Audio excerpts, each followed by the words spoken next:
Two dudes reviewing the news, pop culture, video games, movies, and shoes. Quincy and Justin with a nerdy forecast. So stay a while and welcome to the Ugly Mugs Podcast. Welcome to the UglyMugs Podcast. I'm your host, Quincy. And you're the host, Justin. We have all kinds of crazy news today, but let's start with drinks. And also some nice little bubbles that we made. Bubbles? That Socks Bubbles. made. Oh, yeah, Socks made these lovely bubbles. These bubbles. These bubbles. Bubbles. These bubbles. Can you click off of that one, though? It's bothering me that I can see. There we go. There. I don't know why that bothered me. It's fine. I just got to make sure I don't get Yeah. blocked off by Humble. And they're perfectly in sync. So when one bubble goes bloop, the other one goes bloop as well. Yeah. If you guys want to see it, head over to twitch.tv/theuglymugs. If you want to see my awesome Christmas sweater that I just bought. Oh, and it jingles too. Yeah, and it's Santa Claus. CLAWS, and it has the clever girl. Yeah, and it's got a bell. I don't know if that's gonna pick up. It's okay. If it doesn't, it's probably for the best. Yeah, probably. What's great is I have a mask that's Jurassic Park, so it matches my my Christmas sweater. I need to get my Universal hat back out though and stop wearing this one and put the Universal one on so that it matches fully. Yeah. Okay. Yeah.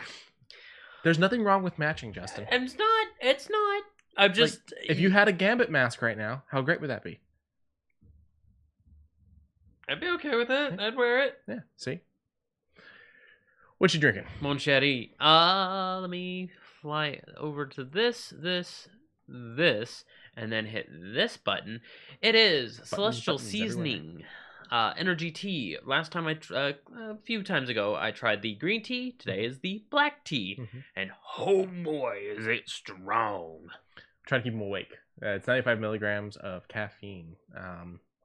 I don't know how much a lot of caffeine is. I've never been good at that. 95 is a cup of coffee. The lights just flickered. We may lose power. Okay. We'll know in a second. Let's hope not. Yeah, let's hope not. If we do, I'll just relaunch on the phone and we'll do like a small Yeah, phone stream. That is some strong. Like, I added way too much sugar just to offset the black tea. Holy cow! You could have added cream to it. I could have added cream. Cream might have made it a lot better too, but it's very good. It's just strong. It is delicious. I don't have no problem with this. It's just no. I think next week I'll switch back over to that tangerine one that we had last week that I really liked. This is wee shit. We, the podcast. What am I drinking? You are drinking something you don't like. I'm gonna give it another try. Coaster's stuck again. Oh, well, that's really on there. Ooh. Well, I mean the cork coasters with like that fake leather stuff on the top. Yeah. I'm gonna give it another try right now. Hold on. Okay.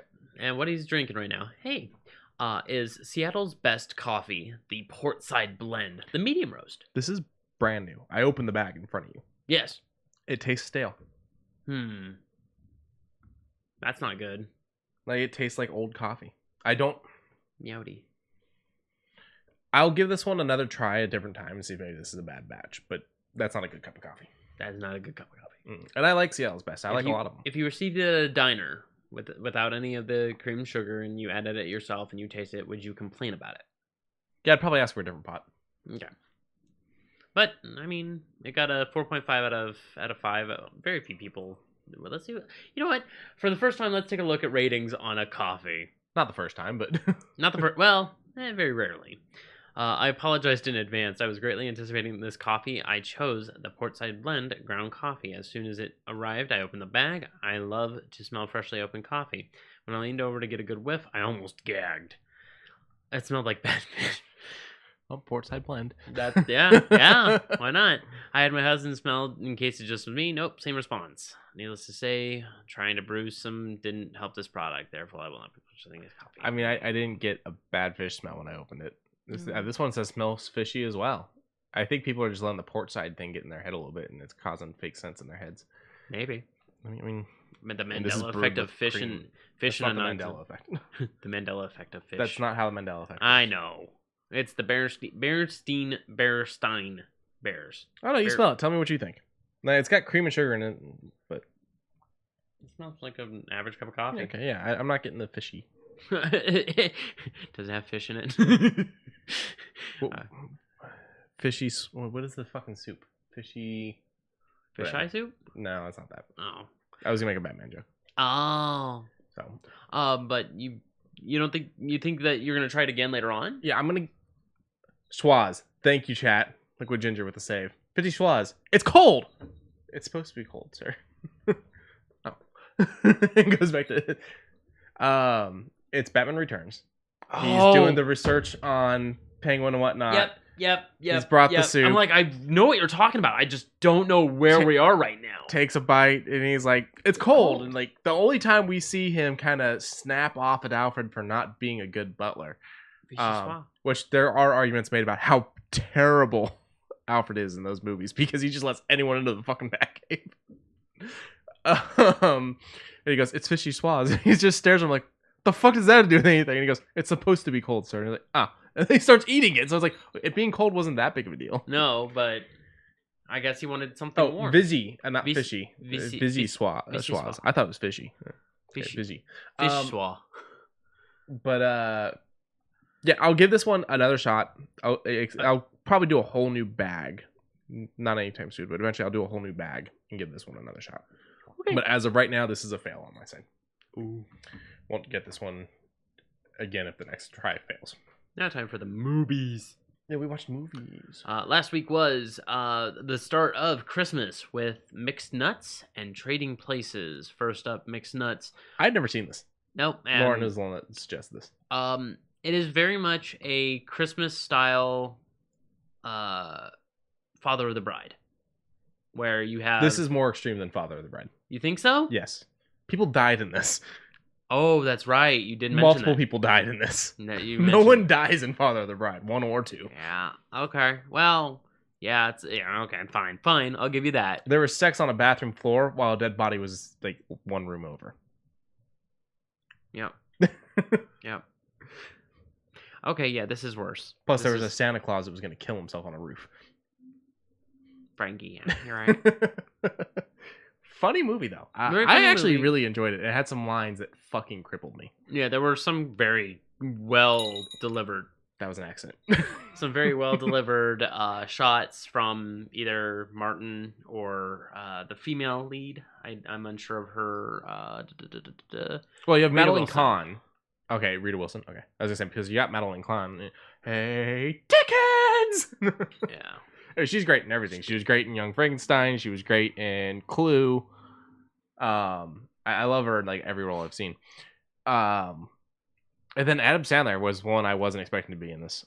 Now, fun story that we found out. How do you say his name? Liev Schreiber. Schreiber? Schreiber. That's a B, not a D. Yeah. Okay. Schreiber. This was his first movie. And he plays, I guess, a trans person. He's a woman stuck in a man's body. He's dressed up as a woman. Drag. All that. It's not for a show, though. Drag's normally for a show. Yeah, I know. But I'm just saying, in drag. He's in drag for his role. So he has a dance scene with Steve Martin. And he's talking about, this is my first movie. I'm dressed as a woman. And I'm dancing with Steve Martin. This would be a terrible time to get an erection. And he gets the erection. And he says Steve had to have felt it and doesn't say a word. And he is so thankful he never has.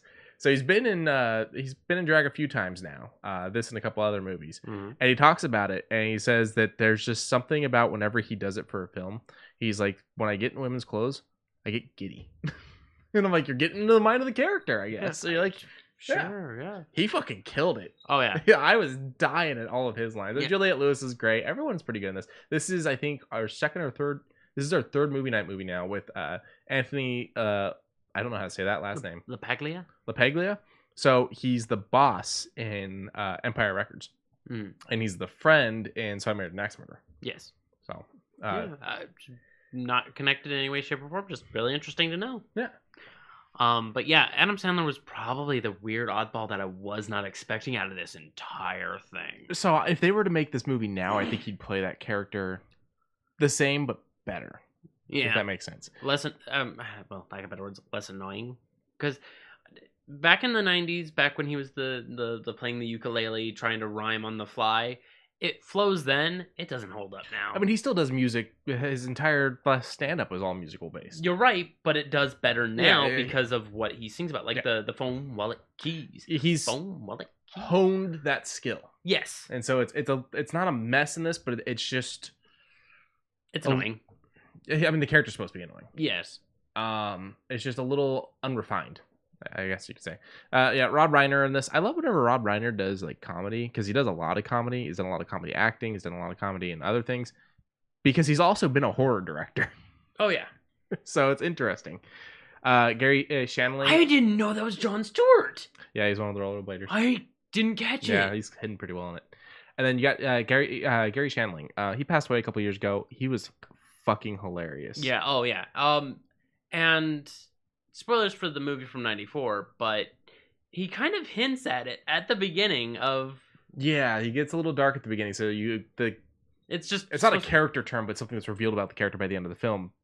But you're not surprised. You're not surprised, but at the same time, you're like, I never really made that connection. Yeah, it was just something of, hey, while you're at your job, do you deal with this? Do you deal with this? You don't really catch it until the end. Yeah. And then you're like, oh, that makes a lot of sense now. And this one's pretty star-studded, though. You got Robert Klein. And for anyone that's wondering, what would I know Gary Shandling from? More recently, he had been in the Marvel movies. He's the senator that takes issues with Tony in Iron Man 2. It's amazing how annoying a little prick can be. And then eventually turns out, spoilers, that he's part of Hydra. He did SNL and all kinds of stuff. He was a pretty big actor. He was one of those ones that when he passed, the comedy world all took a big sigh. Like, it was a hard hit. Yeah. 2016. It feels like it was way more recent than that. Like, it does not feel like it does not feel like it was 4 years ago. Big list of stuff. Yep. And the list of actors for this fucking movie continues. It doesn't have good reviews, though. No, it was, I believe, 10%. I want to see what the audience thinks, but yeah, it's 10% from Rotten, 5.5 out of 10 on IMDb, 2 out of 5 on Radio Times, not sure what that is, and 78 from Google users, which is a little low for the Google users. They're normally about 10% higher than that. Okay, it's still rotten from the audience, but it takes a big 37% jump from the 10% of the critics. Thank you. Mm-hmm. It goes to 47 for the audience. I mean, shit, that's still. I think that there's there's a disconnect when you start to get into like dark comedy. A lot of people can handle it, and the ones that can't really can't. And I mean, that's also a very small margin, as we can see with it being a 10%. Not a lot of people enjoy dark humor like you and me. I was gonna say the people that do enjoy dark humor aren't looked at as critics normally. The critics are refined and everything has to be. That's why it's 10%. Where it's like, even for a Christmas comedy, it's blasphemous, delightfully so. That's one out of the many that are here. That's the only one that's fresh. What I like is it breaks tradition. I mean, it is a dark comedy. It is a dark comedy. For a Christmas film. Yeah, set on Christmas, and you get the life of a guy who's just, his life is already going down the shitter. But he's trying to be helpful, like he cares about people. Yeah, he cares about people, but then he's like, I can only do it over the phone. He can't do it face to face, because when he's face to face, he has the disconnect. He has no empathy, and he just goes, "Fuck out of here." Yeah, something about the phone makes him better. Yeah, and it's a good mental structure, actually. Mm-hmm. Now thinking about it, it's a good mental structure of, like me. I have mild anxiety when I have to deal with phone calls. It's a millennial thing. It's a Gen Z thing where dealing with the phone calls, it seems like you could say the wrong thing and it can come off weird. And see it a lot with people close to our age range. Right. People right around my age, people your age. But I, on the other hand, though, am not bothered by it. I can talk on the phone all fucking day long. I can accept phone calls. I can make phone calls. I can make appointments. I can do that. It's certain things in person that I start to run into issues with. There's certain things in person where it's like, I really don't want to have to do this part. I really don't want to have to deal with this thing. I'm the opposite. I can talk to a person all day and get that connect. For me, it's getting it started. Once I've started it, though, I can go. I can talk to the person, at work. Okay. When I'm delivering forms at work and talking to people, I'm like, I don't want to do this. But then once I do, I handle it. I get everything out there that needs to be said. I get everything done. Okay. But in the moments leading up, I having troubles getting it going. Okay, I mean, yeah. But overall, I enjoyed this movie. The only downside is would I consider it one of the ones I would go to for Christmas? No. Oh, see, I'm gonna watch this movie again. You would? Yeah, this was fucking hilarious. It was. And it I like was funny. I wouldn't say hilarious. I also like the different little symbols. Like, you know, you've got, you know, Virgin Mary, you've got an elf, you've got Santa Claus. Like, everyone was a different holiday figure. I mean, even like the little drummer boy being Adam Sandler playing on his ukulele. Like, everybody represented something. I liked it. It was funny. I think, you know, a lot of the bad reviews are going to come from a couple things of people that can't handle dark comedy are going to be louder than the people that can. Yeah, because that's a small margin. And then there's also going to be the fact that it's blasphemous because it's the holidays and holy and all that stuff, and so people are going to lose their shit there. Yeah. So, the second movie. Oh wait, go ahead. Ratings. What? Your R ratings. Oh, my ratings. Oh yeah, I'll probably put this around in like the 80s. 80? Yeah. I'd be low 80s for this one as well. It's good, but like I'm having a real tough time trying to justify a reason why I would consider it like a Christmas movie I would go back to. Like it's just kind of it's Steve Martin with color in his hair. Yeah. It was an interesting one. Yeah, it was. And it's not that sprayed dyed black crap from Little Shop Horse. Yeah. I don't know. I want to watch it more, but then it's like there are other Christmas movies I'd rather watch. See, I also get bored watching certain Christmas movies. Like, we watched Home Alone the other night. Had fun. I was fine to watch it. Okay. I watched Lethal Weapon, Die Hard the other night. It was either I literally went Die Hard, then I went Lethal Weapon, and I was gonna go Die Hard 2, but Lauren was ready for bed. I was like, wait, you know. Yeah, and I consider Batman Returns a Christmas movie. Yeah, Batman Returns is technically a Christmas movie. Technically, so is Iron Man 3. Oh shit! Yeah, and the guy. So here's the thing: the guy that directed Iron Man 3 is the guy that wrote Lethal Weapon, which is set during Christmas. And also he wrote or directed another movie that happens during Christmas. I don't remember what it is, but yeah, he's got a thing for Christmas, just like Chris Columbus has a thing for Christmas. Okay. Yeah. So I enjoy those. Now, do I hate Miracle on 34th Street? No, I enjoy it. I'll watch it. I prefer the original over the remake. Most people do. Yeah. My mom's a huge fan of the original. My mom's a fan of the remake. That's weird. Yeah. But if someone goes Miracle on 34th Street or any of these comedy or action Christmas movies, I'm gonna go with the comedy or action ones. I like those a little bit more. Same. I'll watch It's a Wonderful Life. I'd rather watch something other than that, though. I don't think it's a bad movie, but it's not what you would lean for. Yeah, I lean for comedy. I lean for dysfunctional families. I lean for all that stuff with the Christmas movies. Yeah, okay. And as for me, I kind of do, but I don't know. I guess I have to be in like a very specific mood for it. And I mean, I'm here with bells on. Yeah. Now, the following movie, though, I would lean a little bit more for. The following movie is an amazing movie. That's yes. Which was Trading Places. I can't believe you hadn't seen this. No. Like, this one is famous, and it's Eddie Murphy's like second movie? Because 48 Hours is his first movie. Yeah, so I think it was up there. I think it's second. But you always say, I can't believe you haven't seen this movie. I just expected more from your mother. she showed me a lot of animated things. Yeah. I have animation underneath my belt. This is a really good movie. Like, it starts off real somber, real slow, gets to know the characters that you're going to be seeing a lot of. It's and setting up the two sides of life also. Yeah, and then boom, immediately Eddie Murphy on the sidewalk freaking grappling at the old gentleman, Mortimer, and it's just that's where it begins. It just takes the entire narrative and says, here's where we go. Yeah. And then Dan Aykroyd's character comes out and bumps into Eddie, and the briefcase gets handed over. Like, you see him hand over the briefcase to him, and then he's like, oh no. He's like, oh, here, man, take it back. No. Bam. Shoots it up to 10, and then every conflict begins from there on. Yeah. And it becomes this fun comedy that you stick with, and it's got a really great cast.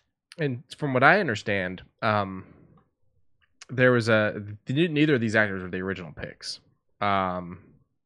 and they hadn't worked together, especially because Eddie was still new to acting at this point. But they come to the set on this movie, and they immediately clicked and became like best of friends. They immediately just loved working with each other and just had a fucking blast, to the point that when Aykroyd goes on to write Ghostbusters, he wanted Eddie Murphy. He wanted him for Winston, but Murphy was already busy with other stuff, and that's when they recasted, and then the Winston role got dialed back and stuff like that. Oh, Ernie Hudson was not the original pick for him. You had mentioned that last week. So like they really hit it off in this, and you kind of see it like later on in the film. Like they actually reach a point of caring for each other once they kind of start to work their shit out. So it's 7.5 out of 10 on IMDb, 88 on Rotten, 69 from Metacritic. Metacritic always seems to go pretty low, and 92 from the Google users. Where are you putting it at? I'd put it at probably a 9. It was a very fun movie. Yeah, I put it in the 90s as well. I will say this one doesn't make my Christmas list often because it's more that it's set in winter. A good chunk of it is Christmas. The movie ends by New Year's though, but a good chunk of the movie is Christmas. This one's more of a I'll watch it throughout the year anytime type of movie. This one isn't specifically at just Christmas time. So this is one I didn't realize I didn't own though, so I turned around and bought it so that we could watch it that night, because it also is not streaming anywhere for free. No. Mixed Nuts is, I think it was on Prime, but this one wasn't free anywhere. And in case you didn't have it on Prime, it was on, I think, Tubi. Yeah, something like that, yeah. So, but yeah, it's a fun, wholesome movie. If anyone out there is listening to this and you haven't seen this one I would push a little bit harder. And for one spoiler, you'd seen Coming to America.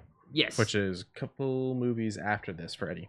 And there's a direct reference in that anyone watching Coming to America first doesn't get. And so I pulled up the scene after we finished watching the movie, and it's, spoilers, but it's when he's got the McDonald's bag full of money, and he gives it to the two homeless old guys, and it's Winston and Mortimer going, "We're back, Mortimer, we're back." Yeah, which that was great, and I absolutely loved that he did like a little callback in his film for that. So.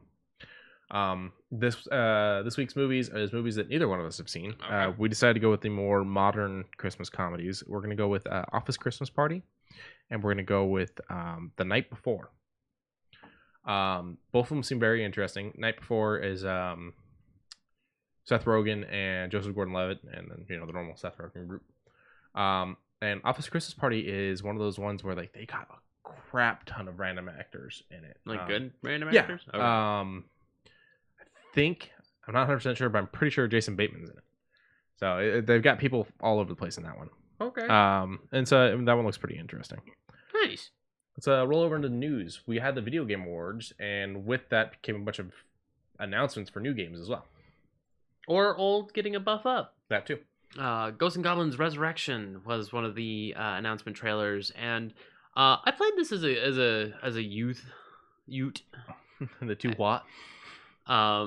And I will admit, this game kicked my ass then. If I do decide to get it I believe it's for the Nintendo Switch, I guarantee you it's gonna cause the same issues. And I'm here for it if it's, inexpensive. This looks like Castlevania, but kind of crazy. Oh yeah. When you get hit, you played before, yeah? I don't know if I've played this. Oh. Yeah, if you get hit, your armor starts popping off. Oh, that sucks. Yeah, it's funny. Yeah. They changed his boxers from white with the red hearts to pure white. I wonder if it'll be like an adjustable thing in the game. Maybe unlock different boxers. I'm hoping.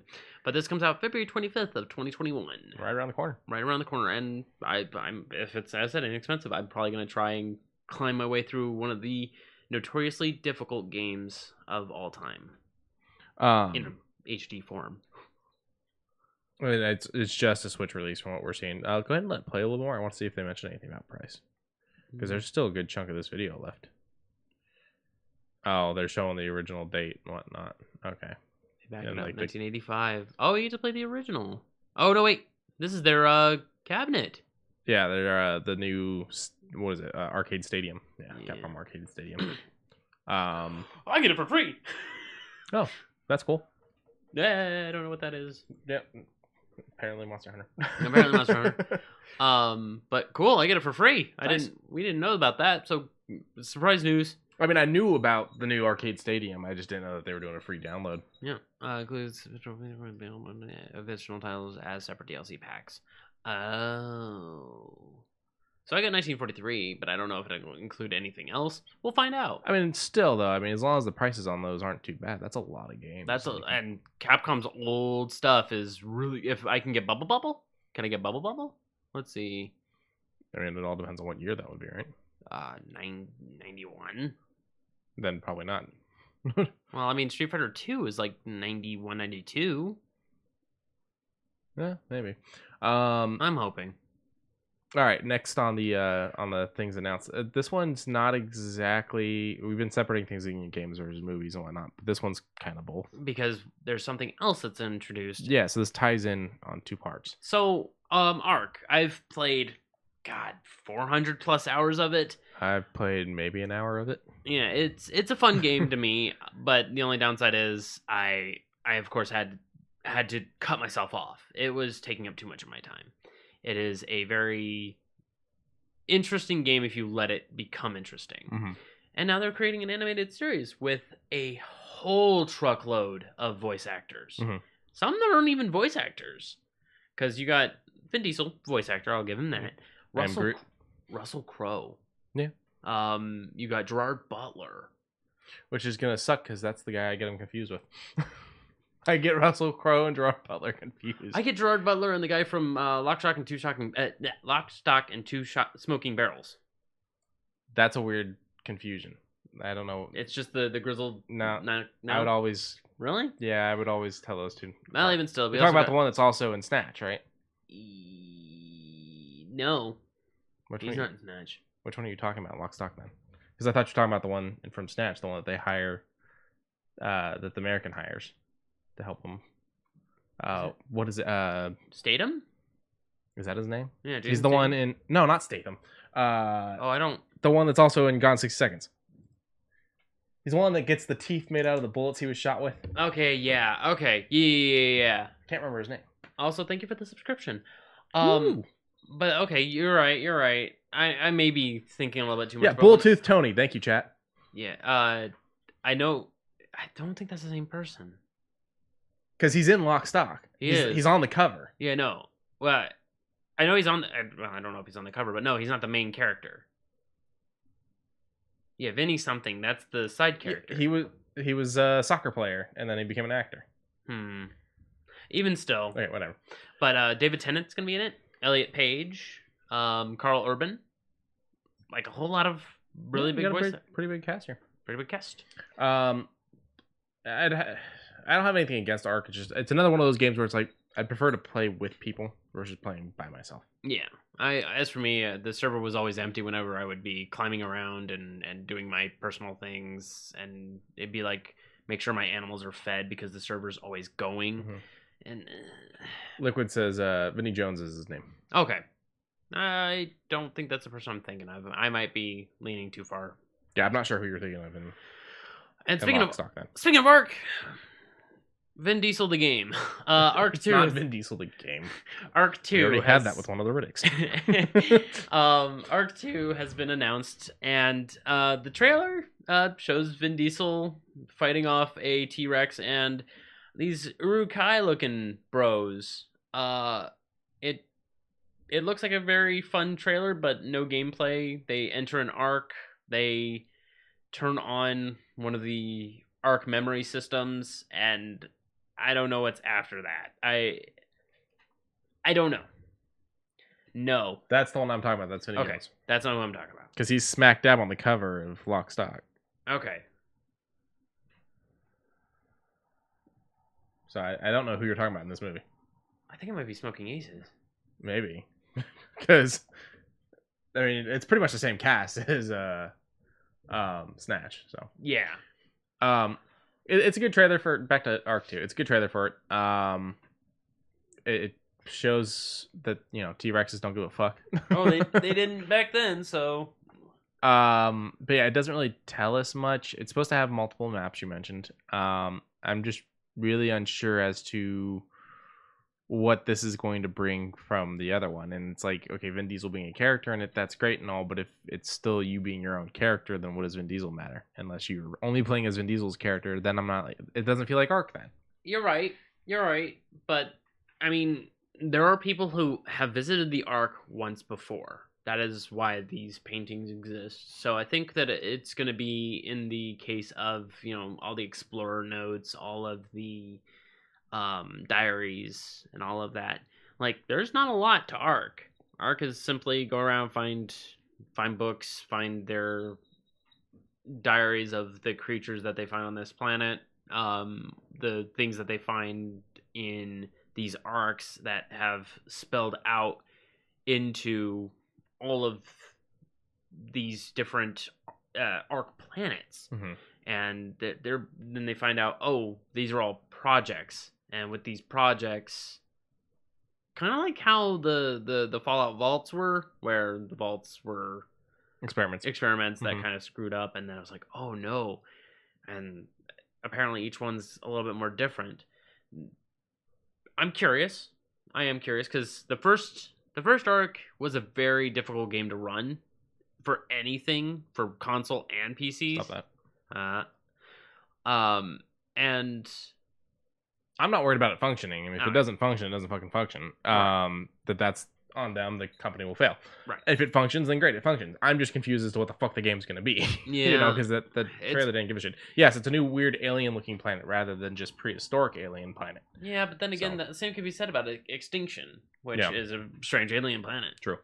Also, Liquid says it's rough making shows, movies/shows about games. Very few are done well. I feel like the thing that's going to be different with this one is I think that this one's being made by the video game company rather than some big Hollywood company buying it. Oh, this is the game, not the... Yeah, this is the game. But they did... Ark Survival Evolves YouTube did post the trailer for the movie as well. Yes. The animated series as well. So I think that'll be the big difference is it's being done through the Ark people rather than being done through a third-party company. Right. The Super Mario Bros. Movie is crap because a bunch of people didn't give a shit about Super Mario Bros. Weren't Nintendo, went through and fucking made it. As where a bunch of the Pokemon stuff's pretty good because while it's WB, it's still Game Freak and all that being involved. Right. I mean, the Lara Croft movies are pretty decent. I didn't hate Doom like everyone else did. I thought it was pretty decent. I saw one of the other Dooms, though, and that was bad. Neutral. Okay, so chat's asking, wait, it's a game. Arc 2 with Vin Diesel. That is what we were just watching, the full CG animation thing. That is a game. The earlier 2D animation, that's the one you series. can... Oh, you don't have it up right now. Pull it back up real quick. If you look at the... Oh, no. I know. This is the game. Yeah. And then this is the animated series. Yeah. So, yeah, they announced two things, which is never good for... Don't overload the market. But... I mean, we've seen decent animated things before. I mean, Street Fighter had some decent animated things. Oh, yeah. Oh, back in 94. Tekken had some confusing ones. Tekken has a really confusing one. And also, well, I mean, both of their live actions weren't great. Tekken and Street Fighter, yeah. I mean, Mortal Kombat. I got one thing to say to you, son! And Mortal Kombat 1 was meh, and then you get Mortal Kombat Armageddon or whatever the fuck it was called. Annihilation? Okay. Whatever Mortal Kombat 2 was, and then just from there on, other versions of that were all... I got one thing to say to you, son. I mean, Raul Julia is fucking amazing, though. Oh, yeah, but having Jean-Claude Van Damme just giving random... You know what pisses me off about that? Is Johnny Cage is based off of Jean-Claude. They could have had him. And he chose to do Street Fighter. Like, I think he was offered both, and he chose Street Fighter. And it's like, do you think it would have been better with Jean-Claude as Johnny Cage? Yes, because Johnny Cage's character is supposed to be like Jean-Claude is, versus Jean-Claude being that way towards characters that aren't supposed to be. The movie itself. The movie wasn't that bad. It wasn't, but I mean, would it be better with? I think the guy that did Johnny did fine. I think he probably would have been fine. But I think someone different should have been in Street Fighter. Back over to more trailers. Season. The beginning of the trailer was very slow. A person is recording these. It's the sound of a dragonfly. Sound of a dragonfly. Listens back to it, and then it says, He basically has a monologue over what's going on, and it doesn't really give a lot. And then he says, it's everything. I don't think it's a he. I don't think so either. Okay, they them, they them. You're right. Gotta respect pronouns. They them. I'm just going off of what I'm saying. Okay, and they say that the people before us have had thousands of years, have had a millennia to build what have already been here. We only have a season. And I'm like, okay, you're talking to me. You're talking to me in interest. I don't know. It's the artwork looks very interesting, but the artwork combined with what we were given in this trailer, combined with the fact that it is PlayStation 5, all hits me with that. If we're artsy and vague, it's good. And I'm like, that's not the case. That's Fez all in a Tell nutshell. me what the fuck I'm buying. Yeah, that's Fez in a nutshell. But the chat says lost me at PlayStation 5. I mean, you're right, and we've had this discussion already. You're talking $700 to play a game. You're right. At least give it a PC release, because if you have a PC, then maybe you can, have fun with it. I mean, I would hope that this slides over because it looks beautiful. Not if PlayStation's got it in for an exclusive. They don't let most of the games go fucking. I know, but I'm hoping. One can hope, right? Yeah. But I would hope that this does roll over.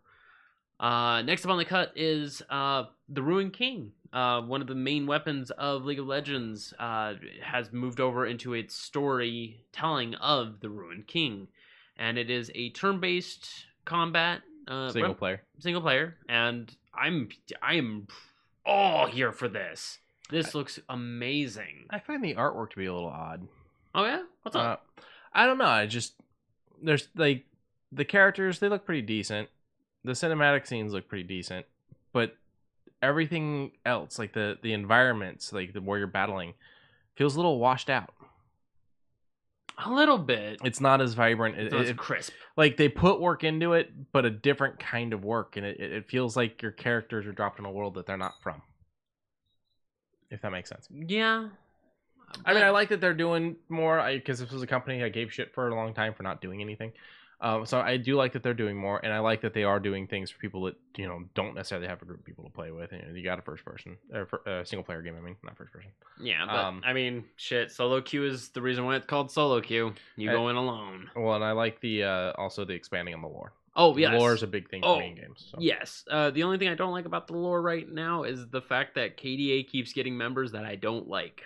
Seraphine, one of the last champs, not the last champ, but a champ before. Got announced, and it's basically a champion they already have, but for their K-pop group. And it plays better than a few other champions, and it just kind of says, then why play this champion when you have better champion? It boggles my mind a little bit. They have a new champion right now. I can't get in on the internal Rel turmoil of the addition of characters, but because I don't play, but I can definitely understand being upset by an addition to a game, feeling like they're kind of fucking over other parts of the game. Yeah. Now Rel is a brand new champ. Apparently she just got dropped 2 days ago, and she can change her mech horse, her armor, as it were, into either mobility or defense. Okay. And she seems like she's very... if I go in, my partner will go in with me. She seems to be a support champ that's a brawler at the same time. Okay. And I like her kit. Her kit seems fine. It's very interchangeable, as said. She's very... But you're saying it steps on the toes of another character. No, this one doesn't. Oh. This one does. I thought that's what we were talking about. No, this one does. Okay. She is Sona. She's Sona with a little bit of Nico, because she throws that out like Sona would. Okay. She throws that out like Nico would. So it's a mashup of two characters. Somewhat. Some Dance Dance Revolution. Yeah, some Dance Dance Revolution. Some haha funny meme. I don't mind her character, but I just have a problem with her kit. Like, her character is, she's a fan of KDA. She got into KDA. And You're saying the kit's the issue because it just rips off other characters. But Right. you got to figure eventually they're going to run out of ideas and they got to keep making characters. So there's going to start to be a lot of repeats and combinations of other characters. It's kind of like I'm wondering how many more things they can announce for Rainbow Six before they all start stepping on the toes of each other.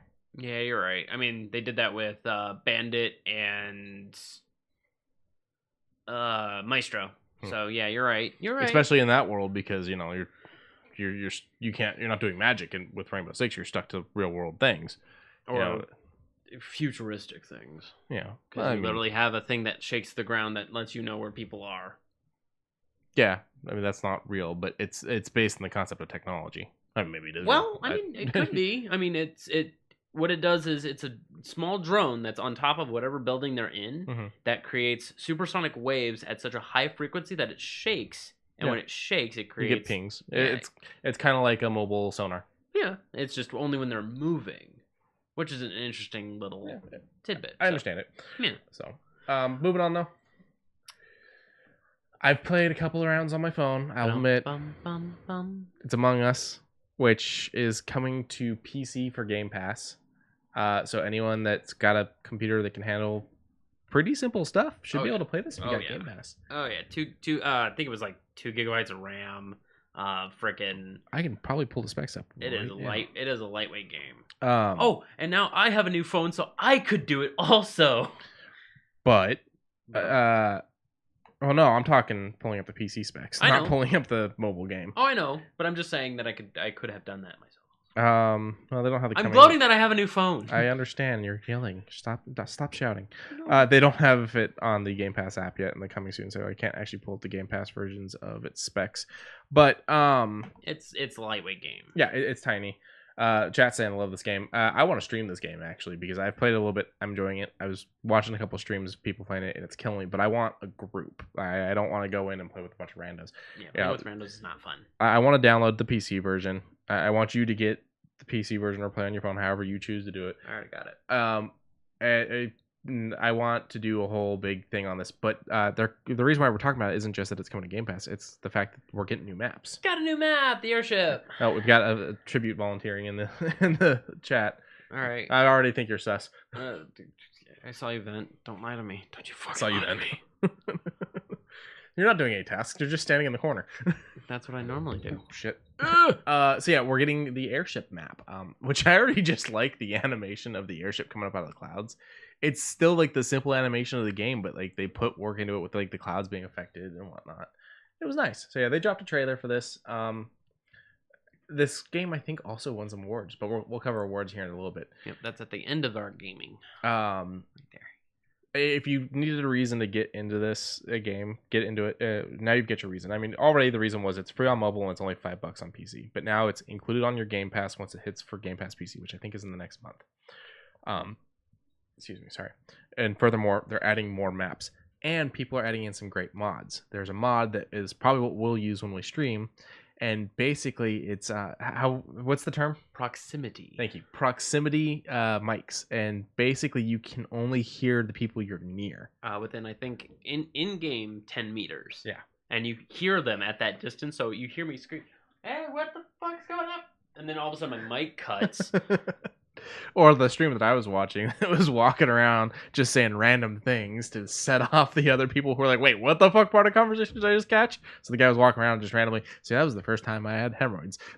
And the other person was like, what conversation did I just hear? I would like to a lot. But Among Us, I play it. Yeah, it's a simple game, and it will break down friendships in a second. Yeah, I concur. Yeah. And up next, we've got this is more your alley. So I would like to have a bit of a fix from last week. I said that each of the fighter passes were $10. Now I assume too much out of Nintendo. They actually put some money and effort into making these characters, and they are worth a little bit more. The first fighter pass is $25. Mm-hmm. The second fighter pass is $30. And with that second fighter pass, when another character got announced, and it's motherfucking Sephiroth. Yeah. I wasn't expecting. They had pre-announced that there was going to be a character announced at the Video Game Awards. Mm-hmm. And I was like, okay, I do appreciate that they are, consistent. I'm just curious on who it was, and then I was, boggling around because I've just got Smash, and I'm slowly unlocking all the characters. Very slowly. Did you decide what character pack you're gonna buy? I'm probably gonna get the first one, so that way I can get my Terry, and then I'll probably get the second one later on. Gotcha. But I have not even a quarter of the regular cast. Because you're playing too much Animal Crossing. I actually haven't touched Animal Crossing in a couple days. No, in a day and a half. It's just I've got other things on my plate. But even still, I'm probably gonna lean toward getting Monsieur Sephiroth. It's just God. I have this still of his. I believe that is his up smash. That doesn't look like fun. That looks like just hell to be against. And I'm excited. I want to see. I want to play. I played one online game and. Did you get smashed? I got destroyed. I don't know who I play. I was never a big Smash person. Mm-hmm. I never owned it, so I never played a lot. I played it with friends because they owned it. Mm. I'd probably just stick to a Pikachu with a birthday hat. That's fine. That's fine. And a baseball bat. Go for it. I'll turn them on. Shit, let's go. But I'm glad to see Square. Like, we've had a lot of crossovers are happening right now. Yeah, and I'm not mad at that. The weird one is Fortnite, but I don't want to go into that one at all. Just because there's two Spartans. There's two Spartans and a rapper. So 2 Spartans, a rapper, and a stack of pancakes walk into a bar. There's also a really good father. Boy. I was talking about Mando. Oh, yeah. Oh, yeah, he's in there too. Yeah. Holy fuck. They added Master Chief to Fortnite, but they also had added Kratos. So the 2 Spartans. And they have Travis Scott, and they've got a stack of pancakes that is sentient. We just live in a world where... I feel like the stack of pancakes is probably very popular with the New Day. It's a new day. I feel like they probably plays the pancakes all the time. Maybe. But Sephiroth in Smash, yeah. Good. That's half of Pack 2 already locked down. Do you think there's going to be an end to the packs? Or do you think they're going to keep doing them as long as they can? Like, because I feel like if there's an end to the packs, it means there's going to have to be a new game. You're right. As far as right now, I don't know. Because I'm not too keen on Smash as of right this second. As far as playing it, I'm playing it. I'm liking it. I'm trying. I'm so far liking Villager, and I'm trying to unlock Bowser, but I'm doing World of Light, so it's a little bit slower unlocks. Mm-hmm. Oh my God, there's so many fucking characters. I digress. Hopefully, by the end of this year, I'll have the whole cast unlocked. One can hope. Now, with the with Smash and with our previous one, we are using IGN for the trailers, purely because we want to be careful with how Nintendo feels about people streaming. Yeah. So we're going with IGN's images. Yeah. They are. I don't know. There's people who are streaming this right now. So Nintendo's a little weird about it, though. As of right now, yes. As of for a long time now. Yeah. Next up, I played a little bit of Black Desert. I never really kept myself in it though, and now they've come out with another one that's in a different part of the world called Crimson Desert. I've never played any of it. It's all available to me. Black Desert is part of Game Pass and everything. I just haven't done anything with it. But when I saw the Crimson Desert, I was like, "Is this connected to Black Desert?" And we double checked, and it is. They're saying winter 2021, so you still got a lot of time, but they've already released a good look at the game. Solid 5 minutes. I mean, yeah, it does look good. It looks similar to Black Desert, but with much more different technology, because you had the mythicism of the Eastern, and then this one seems to go a little bit, I would say, Europe, like old European, like Norselandic. Let's see if I can, like, you see these wooden buckler shields. And did he just fucking RKO that guy? I think so, yeah. The fighting looks really good. Looks pretty clean. Yep, there's another one for you. Oh my god, that looks Yeah, brutal. you just fucking threw that guy. He just fucking power slammed him. Yeah, they put some good moves into this. This looks like it has a fun fighting mechanic. Yeah. Yeah, if the game has a fun mechanic that keeps you in and lets you mess around and have some good old times with it without seeming too tedious, that will keep a person in. Mm-hmm. If it has a good story and to immerse, that will also keep... There's a fucking dragon! There's a few things we might have missed in this trailer. Missed. I didn't watch the trailer. Oh, okay. But to be fair, that's because I was like, I don't know anything about Black Desert, so I'm gonna let you take Crimson Yeah, Desert. as I said, I only played maybe 2 days, maybe. Like very little, but this looks great.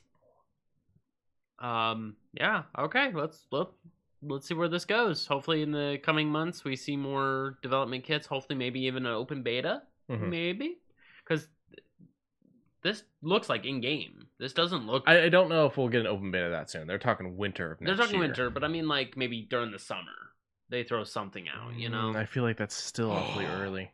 That's a fucking Wendigo. Well, maybe it's a Wendigo. There's a lot of different kinds of Wendigos. You're right. I mean, when I play with Mac on Fallout, he keeps calling the Grafton monster a Wendigo because of Final Fantasy. Because it looks like the Wendigos in that. It does. I'm hype. Very light hype. Because it's another MMO that I would either have to dedicate way too much time in, or... Is this one an MMO? Or is this just an RPG? I I don't think this one's an MMO. Open world adventure. Yeah, it doesn't say. Yeah, I don't think this is an MMO. We'll put that on the back burner.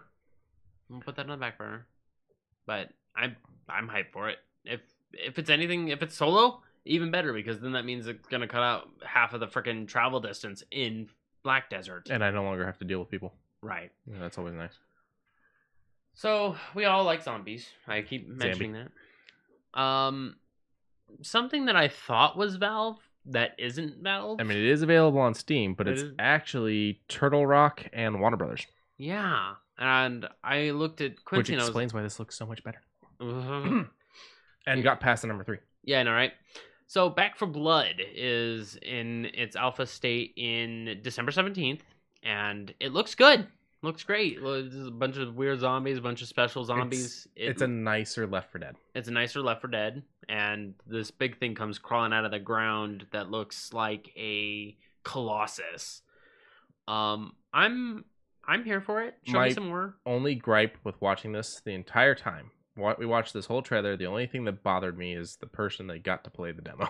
Yeah, his aim was a little not great. Like he hits the mid-mass good bodies, but you watch though, there's several times when he's shooting this thing, the big thing. We saw it just when it was grabbing the fence. We'll see it again here in a little bit before he goes into the next room. His first several shots completely go to the left of the creature and miss because he's shooting without, aiming down sight, which is fine. But he's not realizing the angle that his gun goes. See, yeah, there it goes. And I smacked the mic. Whoa, and I smacked the Spidey. Oh my god! But yeah, he cannot aim to save his life. There you go. And he didn't save his life. His character got crowded. But it looks like they got some interesting zombie types. So that was my one thing. I started playing Dying Light. Yes. And I was like, okay, I'm not the best at this, but I can do this. I went a while without dying. Actually, when I did die, it was due to human NPCs, not zombie NPCs. I would prefer guns be a little bit more easily to get, but I can get into it. They do. Okay, I can get into it. And then I was hit with super zombies, and I'm like, this game, the playstyle for this, I can't do this with super zombies. Are we talking during the night, or? I was talking about the big fucker that comes out. Oh, the goon. Yeah, and then there was the one we saw that can climb on shit at night.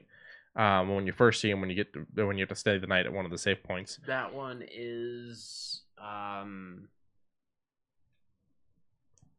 don't know, volatile. And then then you actually have to run from the volatiles when you go and do the drop with the vaccine or whatever. Yeah. And just for a game like that, I don't know that I can really. The camera angle's a little weird. Mechanics are a little weird. The climbing and everything. I can handle all of it, but handling all of it with a fast-moving, hard-hitting zombie is going to be difficult. And having a zombie that can fucking crush me in a couple of hits with a big fucking sledgehammer while I'm sitting there smacking at it with a fucking 2x4 with some nails on it. Not fun. Yeah. This looked a little bit better. And I wasn't a huge Left 4 Dead fan. This looks decent. I could actually play this. I feel like I would enjoy this. And I'm not opposed to super zombies. I just... Every zombie game, unless it's connected to like The Walking Dead because they don't have super zombies in that, every zombie game feels the need of, well, regular zombies aren't enough. We need to add in all these super zombies and shit like that. And it's like, you don't need to. Sometimes it is fun. Yes. But sometimes it's a little too much, and sometimes it takes the game to a level I didn't want to go there Comic with. book level. Yeah. But that looked good. I don't remember the name of it. Something for Blood. Back for Blood. Back for Blood. It looks good. I hope the characters have a little bit of like personality to them, unless it's fully customized or something like that. But again, that's another one where it's like I'm not gonna play with 3 NPCs, or not 3 NPCs, 3 randos. I need a team. This one I've heard about for a while now, and we finally got confirmation, and we got a trailer. And that's the Evil Dead game. Be careful scrolling. Oh, okay. Never know. Yeah, you never know. Twitter can be not safe for work. You're correct. So we got the Evil Dead game. Bruce Campbell reprises his role as Ash from the Evil Dead. He tweeted this beautiful image of a knight, what I'm pretty sure is supposed to be the female character from the TV show, Ash himself, and I'm not sure who the fourth one is. And then there's also a trailer on YouTube. Go and check it out. This game looks fucking great. It looks pretty fun. My only gripe is that the shotgun is not sawed off. Not yet. Not yet, but he's not using a sawed off in the trailer. Yeah, it's Bruce doing the voice though, which was an immediate like, you got me. I'm gonna buy this game even this game sucks because I'm just like, it's Bruce freaking Campbell. It's Groovy Bruce. And it doesn't look too bad. No, it looks pretty good. Yeah, it looks pretty good. There was a couple, not like badly, but a few choppy-ish moments in the trailer where I was like, hopefully it performs just a little bit better than that. Hold on, let's go. Get into the heat of it. Yeah, I think it's right. The Deadite looked good. It should start, and he said, yeah, that. Yeah, there we go. Yeah. See, it looks good, but there's a few things where I'm like, I feel like it jumps a little too much when you're swinging things and shooting things. But it comes out for the PlayStation 4, the 5, the Xbox One, the Xbox Series, and the Nintendo Switch, which I feel like the Switch is an interesting choice for this one. Yeah, so everything. Just not PC. Nope, right there. Oh, I missed that. Okay, yeah, PC as well.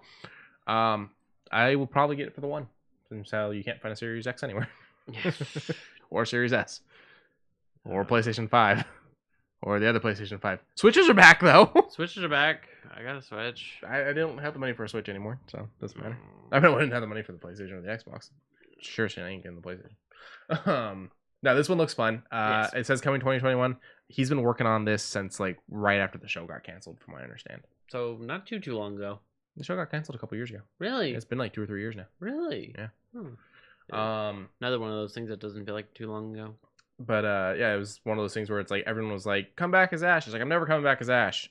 And then he kind of sat there for a couple days, and then he was like, "I might be doing a voice for a video game." And then he dropped like a couple images of like some shitty mobile game and stuff like that. I'm like, "This isn't what you're doing. I know this isn't what you're doing. Something else." And your fuck with us. Yeah, and now we got this. What I find interesting is it's got MGM and Lionsgate Games. So Lionsgate Games is going hard on the horror games. You always worry so much about that. Lionsgate Games has been going hard on the horror games recently. We got the Blair Witch game from them and a few others. MGM I find interesting because that's a company that's currently in a lot of trouble. Oh yeah, financially. Oh. If the James Bond movie doesn't make money, MGM may be done. You think so? It's pretty much confirmed. Oh. Which is why they are not taking any of these buyout options from streaming services. Ooh. Because companies like Netflix are like, we'll pay you what you spent on the movie. And they're like, we need to make a profit. Yeah. Breaking even, we're done. We need to make a profit. Eon Productions will be fine, but MGM will have the problem. May be gone. Ooh. Yeah, here's to hoping. Yeah. So what's next? So, oh yeah, I know nothing about this. So you know a little bit about this. I call this guy Cue Ball. Yeah. So they did a little bit of a lore trailer for Dragon Age, and with how they're announcing this, they're basically cutting it to be either just after Origins or in between basically a redux of between Origins and Inquisition, which is between 1 and 2 or 1 and 3. So I don't know where this lies, but I'm here for it. Why are you thinking it's after Origins? Because of, well, actually, it would probably be after Inquisition. Well, they're calling it 4 from what they're I calling understand. it 4 because this city, I don't know. I would want to see more. But even still, I think that it's not. I think that it's just before Inquisition. I have a feeling. I just have that feeling that it's not. I've only played Origins and I haven't finished it, so I'm not entirely sure. I'm not entirely sure why you would go backwards and put a game in between others. Because something that's happened in another area might be more relevant than what happened in Inquisition. So not so much like. Timeline is, it's between games, but it's not so much connecting those two games. Right. It's something that's going on in another section of the world. Yes. Yeah, I guess I could see that, but I still don't feel like you'd have to dial time back for that. You can set that up in the future still. Right. I don't know. They had already released several images. They were like, the new Dragon Age is coming. Here's a couple, concept arts. And then they made this announcement at the, and they confirmed they were going to make this announcement at the awards. The reason they confirmed they were making this announcement at the awards was because two of the top people for BioWare, right? BioWare. Yeah. Two of the top people for BioWare left for other companies. So it was very concerning when because people knew they were working on the new Dragon Age and people knew they were working on the new Mass Effect, and then two heads of the company leave. But EA was like, nope, we're gonna be there. We're gonna be there with stuff to show you, and they had a full trailer. And I mean, it looks pretty. I mean, the problem is it's all cinematic. Yeah, but it's still, I mean, someone had to make it. I understand that, but I'm not spending $60 for cinematics. For cinematics, I'm spending $60 for the game. Yeah, my question is, what does the game look like? Yes, the trailer looks pretty well done on the person that did the trailer. I'm not downing them. I'm just saying it doesn't show us anything about what I'm actually spending the money on. Right. And that's where I run into concerns. That's always my concern, because I think that's a lot of the problems that Watch Dogs ran into. Yeah, it was problems with the fact that the gameplay that they showed wasn't as nice as the game that they released. I'm talking about original Watch Dogs. But there was a lot of the things they showed and how the hacking would work. That was all showed in cinematic shit. And so when the game came out, people were like, "This is fucking terrible. This is nothing what you showed us." And I'm like, go back and look at what they did show us for gameplay. It's exactly what they showed us. You're going based off of cinematics. Right. Next, Cyberpunk. Some people liking it, some people not liking it, some people are having a hard time running it. But overall, they made back. I haven't heard anybody having trouble running it. Is it a PC thing? Yeah, it's PC. Okay. Some people looked at the low end specs of it, not the recommended, and they're saying we're only getting 35 frames, some texture popping, this that. And I said, you were told about this ahead of time. We even showed the chart here. Yeah. And so people are saying that some very specific issues between the low end specs and the recommended specs, and they're like, why do I have to turn it down when I have some of the things? People just being people. If you're not running the game on what we tell you to run the game on, and it doesn't work, that's you. That's on you. Yes. But thank you, Polygon, for the image. Yes, thank you, Polygon, for the image. And I mean, they made back their money in pre-orders, which is amazing.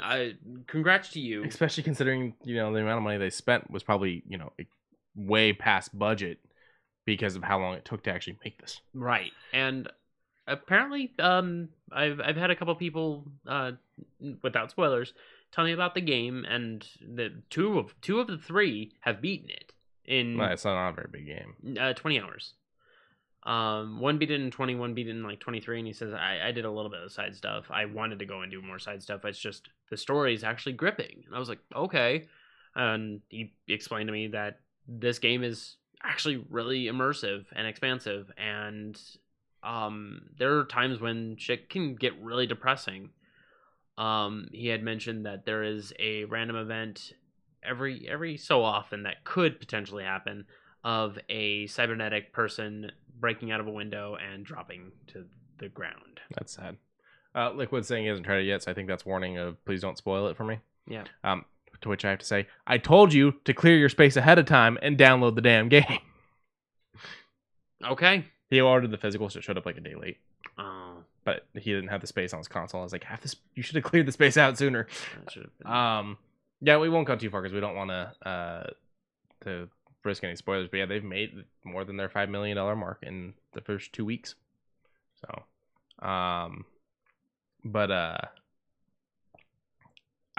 that they dialed it back because they wanted people to finish it, because they were really upset by the number of players that have never actually finished The Witcher 3.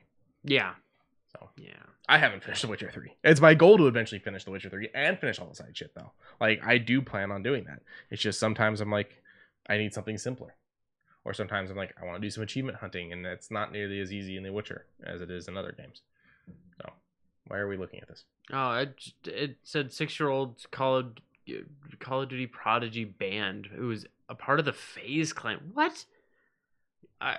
Sorry. Probably because he's 6 years old, and yeah, he's part of an actual clan, which means they compete for money. And it's just interesting to denote 6 years old. Yeah, people are but then talented at early ages. But I guess he got banned because it was meant for 13 years or older. Yeah. Well, I mean that comes down to what his parents decide. Right. So with the awards come the winners of the awards. That's the major part of that whole thing. Yeah. At least we like to think so. That was what I was like. All these companies were like, I've got announcements for the awards. I'm announcing this. I'm announcing that. This, that. We've got all these announcements. There's people going, I'm going to announce this, but here's a tease of it now. Yada, yada, yada. All for the awards. I'm like, yeah, but what about the awards? Yeah, because that's what this is about. This is not fucking PAX East. I wanted to know who was going to win. This isn't E3. It's the fucking awards. You put down the fucking big stick you're swinging at the other guys and just sit back and let people tell you how good your work was or how good your work wasn't. Well, Vin Diesel's swinging the big stick. You saw it. Oh, yeah. Very true. But Game of the Year is Last of Us Part 2. I mean, I knew it was going to win. A bit of a stunner because I wanted Ghost of Tsushima to win it. That's the thing, because people suck the dick of The Last of Us Part 1 so much, they were going to suck the dick of The Last of Us Part 2. The reality is, I got an hour on The Last of Us Part 1, and I got fucking bored. Yeah, it's a very slow burn. It is, and I was like, I want to play a game. Yeah. Why am I watching a game? Yeah. I want to play a game. It was the same thing with fucking Uncharted 4. It's like, let me fucking play the game. Oh, I guarantee. I'm jingling. I guarantee you, if you played Metal Gear Solid 4, it'd be about the same. Phantom Pain, right? No. Phantom Pain's a little bit better. Phantom Pain's 3. Phantom Pain's 5. Phantom Pain's 5. Which one's the one that starts at the hospital? That's Phantom Pain. That's 5. Okay, because that's the one that I was like, oh, play the game. After you get out of the hospital, it really ramps up. I don't care if I'm Kiefer Sutherland. Let me play the game. Metal Gear. But no, 4 is literally like 60% cinematics. It's bullshit, especially for the price we pay for these games. Because the reality is, you don't charge me $60 for a fucking movie. Nope. But you're going. I mean, if you care about the story, you'll sit through it, and I did twice. No, 3 times. I knew Last of Us Part 2 was going to win Game of the Year. It was the instant it came out this year, it was done. I was like, that's going to be Game of the Year. Yeah. Nothing's going to beat it. It doesn't matter how touching or moving or how well your graphics are. People love Last of Us so much because it like impacted them so in certain ways and whatnot that they decided this franchise wins from this point on. Anytime this franchise releases a game, it's going to win. In fact, this game won at least 4 awards. Yeah. Well, yeah, through different means, and that's just off of quick glance. It could have gone 5, 6. Right. Let's run through the list. Let's run through the list. So for those ones of The Last of Us 2, it was Game of the Year. Performance by the great Laura Bailey. Yeah, I mean she deserves it. I mean she's a great actor. Yeah, voice actress. For the narrative, she might be a great actual actress too. Yeah. Audio design. Best action adventure. Mm-hmm. Further down. And innovation and accessibility. And well, I guess you can consider Naughty Dog as the studio. Yeah, Naughty Dog. They also won the for their studio. I'm not saying the game doesn't deserve its win. Oh no, because I think it deserves lots of these. It's just we think that something else deserves a little bit more, such as last year with Spider-Man. Yes, last year Spider-Man lost to Red Dead Redemption 2. Guess which game I finished and which one I didn't. I finished Spider-Man. I 100%ed Spider-Man. I 100%ed Spider-Man's DLCs. I uninstalled Red Dead 2 for my fucking console to make room for other shit. Yeah. And sorry about the Velcro. My foot's starting to fucking bother me. I think I didn't play Last of Us Part 2, but I'm sure it deserves some of the praise it got. My only thing is did anything get passed up? Now, I can't say that Ghost of Tsushima should have gotten it because I did not play it. So I don't know how that stacks up. I can't compare those two games. I'm assuming you're trying to see what else was nominated? Yeah. I don't think that's going to do it for you. I don't think that's going to work either, but So, it's fine. Next, we got Valkyrie for Content Creator of the Year. Valkyrie. That's Ray. Valkyrie? That's how you say it? I think. I've never watched her. She's a streamer, right? Yes. Yeah, I've never watched her streams, but I mean, good on you. Hopefully you use your power for good and not evil. Yes. Art direction, we got Sucker Punch's Ghost of Tsushima. Then for sound score, I mean, Final Fantasy VII Remake, you knew it was going to win for the soundtrack. Let's be honest. No, boo. Like, the Final Fantasy soundtracks are fucking... They're godly. They're legendary. Yeah, and even the remake got best role-playing game. Okay, I mean, and how many role-playing games came out this year? You're right. Hopefully next year we'll have another Tales of. I think Tales of Rise will be next year. I think give it another like 2 or 3 years once people have gotten to get back into the offices and the creative juices are getting to flow a little bit more normal and whatnot, and companies aren't turning out to be shit companies and getting shut down, and companies turn out to be good companies and are creating a good environment for their company, for their people to work in. Yeah. And I think we could see some real competition this year. I don't think there was a lot of competition going either way. There was. It's just not in the right fields, I think. Okay. Like, they were spaced out so far that it doesn't matter. Next, we got No Man's Sky for ongoing game. I am so happy. To see that this Underdog is still going strong. To be fair, Underdog because they shot themselves in the foot. Okay, Underdog, the fact that they kept it going, though. Yeah, I will say props to you for fixing yourself. Esports League, I mean, nothing new esportsy really came out. The League did drop a new esport game. I think this is also maybe pushing toward their card game, Legends of Runeterra, and also their mobile version. Well, I think the reward is just for League of Legends. For League of Legends, I get it, but I mean, I think it's now starting to slowly become everything League of Legends oriented. Yeah, they did Runeterra. They did the one that's like team fight tactics. Yeah. So I mean, I think it's just League in general. Yeah. But I mean, reality is, did anything else come out? No. League is kind of dominating. Let's see, you got Counter-Strike, Valorant, Warzone, and I think just Cold War now. Like, you don't. No, Cold War is the new game. I know. Warzone is the online. I know. That's why I said both independently. I don't know if Warzone would count. Oh. Or not Warzone, sorry. Cold War would count, count because it's still technically a campaign game, and then the multiplayer. It does have the multiplayer, but I don't know. I don't know if there's a I don't know what the for requirements are. Yeah. Because I feel like for it to be esports, it has to be, because people aren't playing Cold War for esports. They're playing Warzone for esports. I mean, maybe. I mean, I'm sure somewhere down the line we'll probably see it. Multiplayer Among Us, I mean... That's fine. I mean, there was a couple other ones that I was like, I mean, anyone could win it. Anyone could win it. You can't argue it. This took everything by storm. It did. Like, it really did. I'm not mad. And it's available on so many platforms. I believe the other one that I would have been like, it was okay, was Fall Guys, I think was another one that was up there. And I was like, didn't Fall Guys technically come out last year? Yeah, I thought January. Was it January? Okay. Maybe it was just in that cusp. Hades. I've heard a lot about this game. Really quick, back to Among Us. I said available on a lot of platforms, and technically I'm wrong. It's only available on 2 platforms, PC and mobile, but it being on mobile. Oh, no, it's not. Oh, yeah. It's not on console. Yeah. But it being on mobile is a big hit that, a lot of other multiplayer games aren't standing up like that. No. Hades I have heard good about, too. So that got the independent game. I don't think... don't... Tease me, Bandai Namco. So the most anticipated game is the way this is working? Elden Ring? Okay. I don't know anything about it, so... It's going to be the next Souls-like game because it's Bandai Namco. So it's going to either look like Dark Souls or it's going to look like Astral Chain? No, that's not right. That's not right at all. Code Vein. Oh, okay. The anime Dark Souls. So it's going to look like either one of those. Even still, it's going to have the Dark Souls feel to it. Gotcha. Hades for best action game. Oh. Okay. I'm afraid I do not know how to pronounce your name. It is Korean. Heosu. I'll say Heosu. Heosu. For esports player. Best esports player. Best community support is Fall Guys Ultimate Knockout because of all of the I would assume all of the tweets that they got between their community people. Yeah, they definitely responded to the community, and I can't believe we almost had a character that was based off of a bidet. Yeah. That Oh was god, because amazing. of how many people were putting up money That for would that. have been great. That would have been great. Games for Impact was Tell Me Why.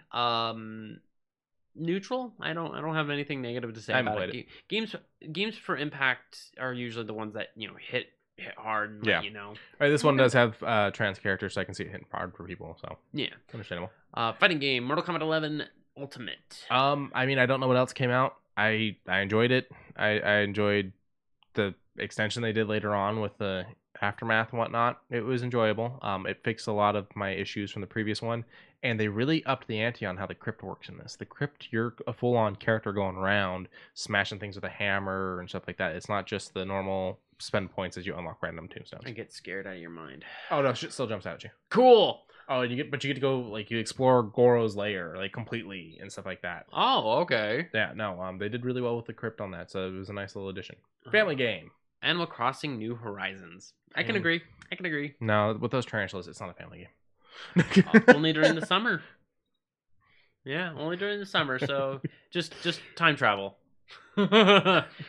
Best studio game direction is Sony Interactive Entertainment for The Last of Us 2. Now, Okay. that's me and Quincy both kind of have the same visual look on. I mean, but how ourselves. much did Sony actually have anything to do with that, and how much was it Naughty Dog doing what Naughty Dog always does? Let's just keep going, shall we? 'Kay. Best mobile mobile game? game, Among Us? Among Us, and I would like to mention right now, Genshin Impact was also on there. Yeah, I think Genshin's issue is they were late to the game. Yeah, I think so too. But You know, at the same time, they I'm glad that they were there. Yeah, they released very late into the year. Sports and racing. I mean, you don't get a lot of sports and racing anymore, but the remakes of Tony Hawk Pro Skater 1 and 2. I Good mean, for them. those you could have called that one. Yeah, I mean, it was either that or Nostalgia is a hell of a drug. Or if another Forza or something popped out, I'm sure it would have had a running. I don't know. I feel like this one kind of trumps everything because it gets players from all walks of life. Versus Forza, there's a lot of people that just don't play racing games. Okay, all right. For the VR game, Half-Life Alyx, I don't think there was that big of a Yeah. big. And my gripe is Oh. still, that they're not counting the 3. Yep. And then best esports coach, Danny Sorensen. I'm not sure how to say the O because it's got the accent through it. But I didn't realize there were coaches for esports. Yeah. So- Oh yeah, of course. I mean, of course. I mean, what is he gonna tell me to do? It's basically if, let's say we're all playing CS:GO and I'm calling where I'm at and I'm like trying to make sure I got a good shot and it's like I can't communicate because I'm trying to focus on that. The coach would be like, "Yo, one up on that area," or one heading A, So or it's one heading B. it's an or extra set of eyes on the apps. extra set of eyes as well Interesting. as someone who can get communication. Just when I with- think coaches, I think the guys that are teaching you plays and stuff. that too. So That too. It's like, I mean, it could be audibles. Like, hey, run this play. Okay. And then everyone, 2 runs B, 1 runs Interesting. A, 1 runs mid, and then 1 waits back and, Okay. waits for the call out. I'm not gonna knock it. I didn't know that was a thing. Best esports event 2020 League of Legends World Champions. I'm honestly Sure. surprised anything could qualify for this because there were no really events this year. I'm curious if I want to know what more esports events were. Yeah. Like, I want to know. Can I just, like. No, it doesn't. I see you broke the whole thing now. I broke the whole You thing. lost our whole list. Complete Look it up list. later. I will look it up later. And And then debut indie game. Phasmophobia. All right. I'll give you that one. So what's the difference between best indie game and debut indie game? Just this was the indie game that was debuting the hardest? Like this debuted at the I think awards it's and blew for- up the most? I think it's for the creation Okay, team. like the best game from a new company. I think so. Okay, I gotcha. think so. That makes sense. Because I think Hades is their 2nd or 3rd game. Okay. Best esports host, Shocks. Good for her. Best strategy game, Microsoft Flight Simulator. Fuck me. And Which is coming to the Series X next summer. good stuff. And then for best esports team, G2. I like G2. I've actually heard of G2, so interesting. There's all their stuff. Yeah, this isn't a year of the awards where I'm mad. I mean, I was mad because Red Dead was just considered so amazing because of what? you know? This is pretty varied as far as the only thing that kind of took precedence was Last of Us, but Yeah. I think it's well deserved. But like I said, I expected that from Last of Us. Yeah. We're moving on. And that was the accidental open. Ba-da-bup, shoe news. So Xbox and Nike did a very nice little handshake to create custom Nike Air Force Ones and the Power Your Dreams campaign. These are not available for purchase, and they are on a campaign from December 11th to December 24th through Twitter. Go to Xbox's Twitter page, give them a like, a follow, and I think that's all you really need to do is just retweet with the hashtag, and you get a chance to win a pair of these really nice black with green neon laces. They look very simplistic, but at the same time, very nice. It kind of has the feeling of a series console. And 2 custom controllers. Yep. So, Nike sneaker news for this. Yeah. If you want to see the custom controllers, we have them on the next page with the... Boop. You already have it open. Oh, that I did. Ah, well. Boop. They look very vibrant. Very I like the one nice. on the left better. Yeah, I like the one on the left a little bit better. The one on the right has some insignias.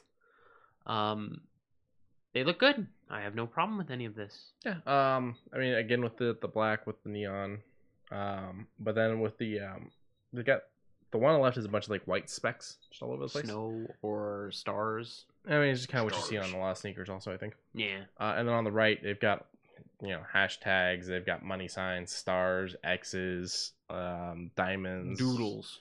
Something that almost looks like it says crap. I'm not entirely sure what that is, but it almost looks like crap. So, yeah, they're interesting controllers. And are these for the... Yeah, they're for series. Yeah. Well, they are for series because it's got the extra button. But if they were for the Xbox One controllers work on the series, so it doesn't matter. Correct. Although I don't know, I would assume. I don't know if the series controllers work on the Xbox One, though. I've never bothered to figure that out. I guess we can find out later on in life. Next. Next will be the movies, if I'm not mistaken. Yeah. Boop.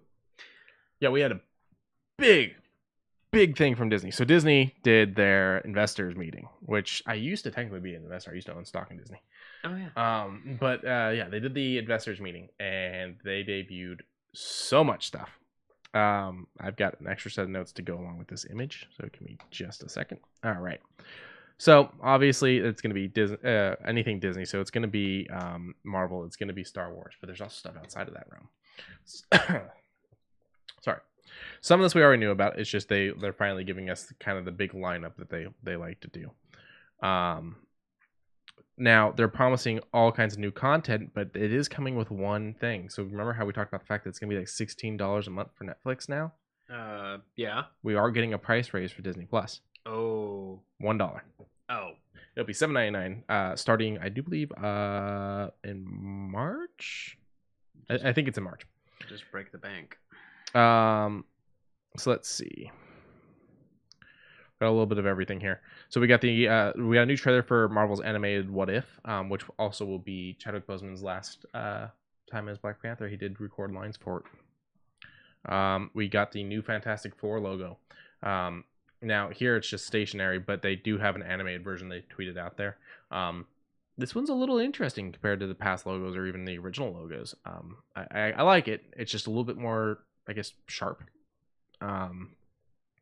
They announced that they've, the whole concept of Phase 4. They are still going with the concept of phases.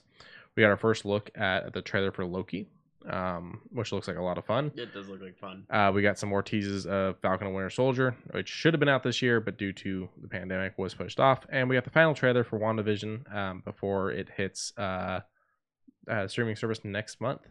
And they even went with some more retro stuff. Now, let me just run through this real quick. We got Shang-Chi, Legends of the Ten Rings, which will be great because the Ten Rings have been hinted towards since the original Iron Man movie. Falcon and Winter Soldier. Blade. Blade will be a Disney Plus, if I remember correctly.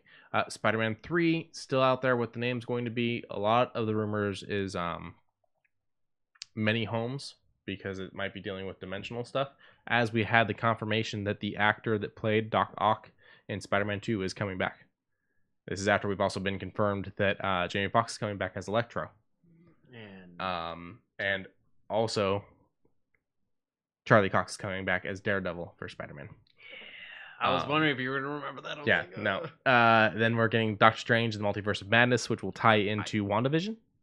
Oh. Yeah.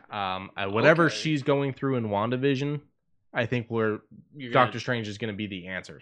My understanding and everything, I have not watched Far From Home, but from what I understand, that starts this ball rolling. When the events of Endgame went down... We need to see it. Yeah. When the events of Endgame went down, they broke shit. Yeah. And so now you have Loki, which we know is going to be a different universe because he grabs the Tesseract and breaks away from that timeline and whatnot.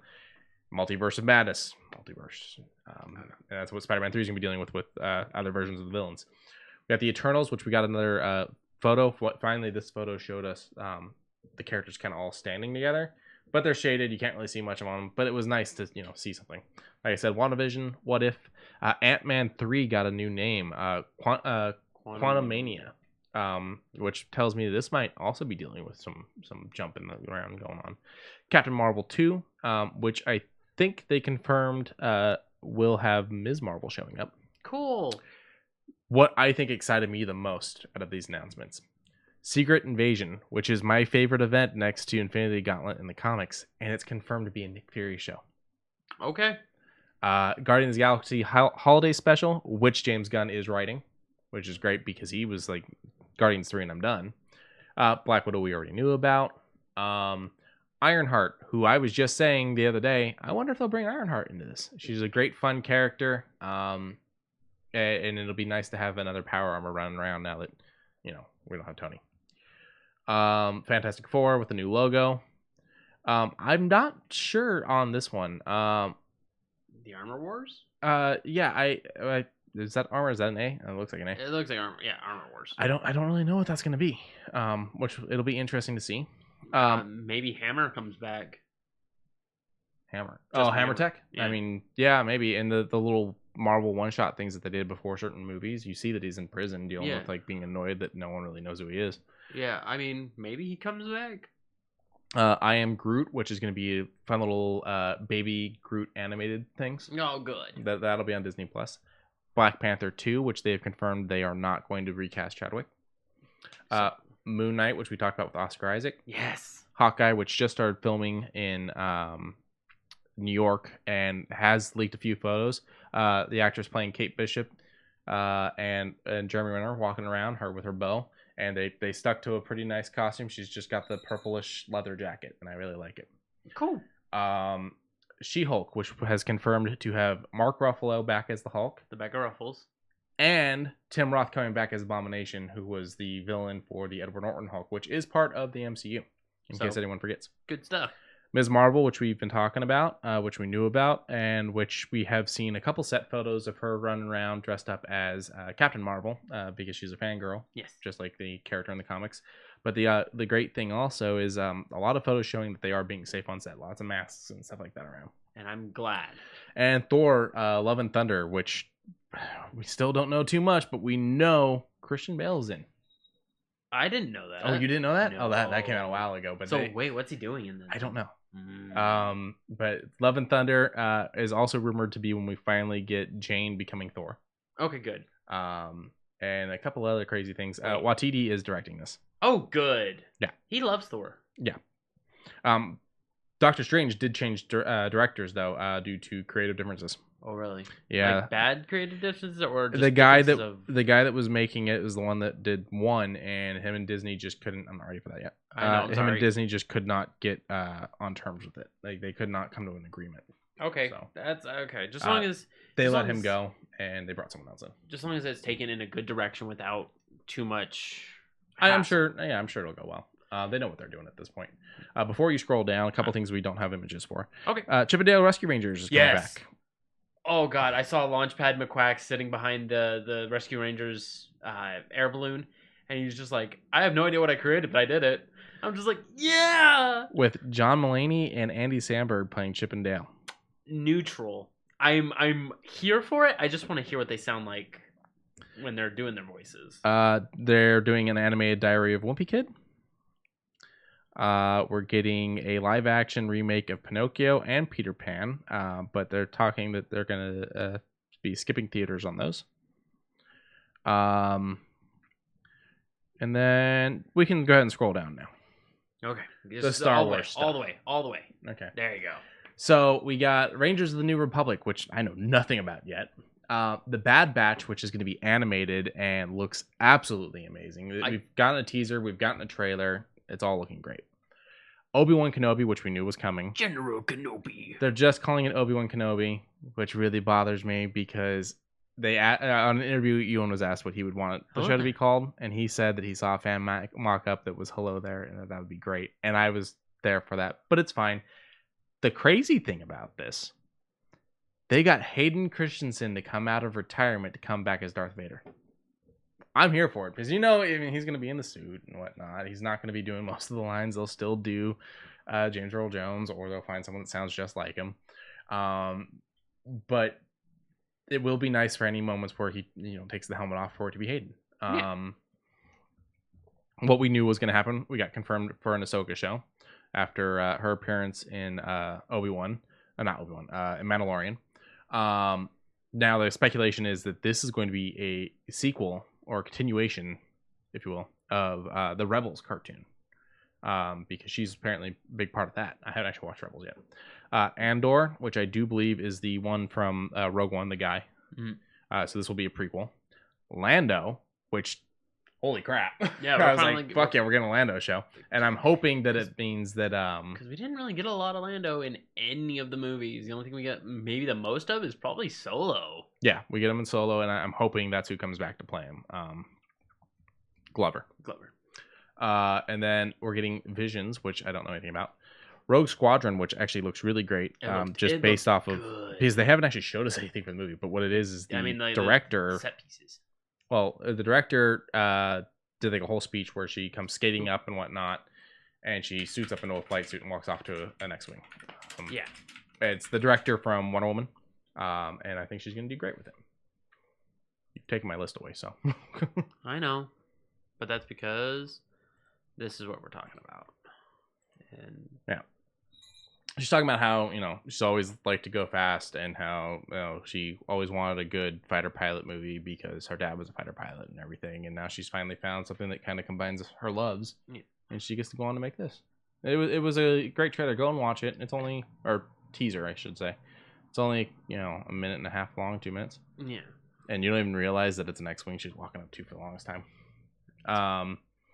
Now, there were Rogue Squadron games and comics and books and stuff like that, and she was asked if it's going to be those, and she says that it takes a lot from all of those. Good. But it is not those. I guess them sticking with the whole concept of the Legends books are legends, but we're going to incorporate what we can and whatnot. There's a lot of Star Wars stuff coming out. Yeah, 9 shows. Wow. Or, well, technically one was a movie. At least one was a movie. So, so 9 shows in one movie. The Acolyte, I don't know what that's going to be, and a droid story. I think almost all, if not all, this. Rogue Squadron's like the only one I'm not 100% on, but I think this is all coming to Disney Plus. Cool. So that $1, take it. Like, seriously, Bad Batch will release in no time because that's animated and they don't have to worry about filming constraints and whatnot. Rogue Squadron hasn't started anything.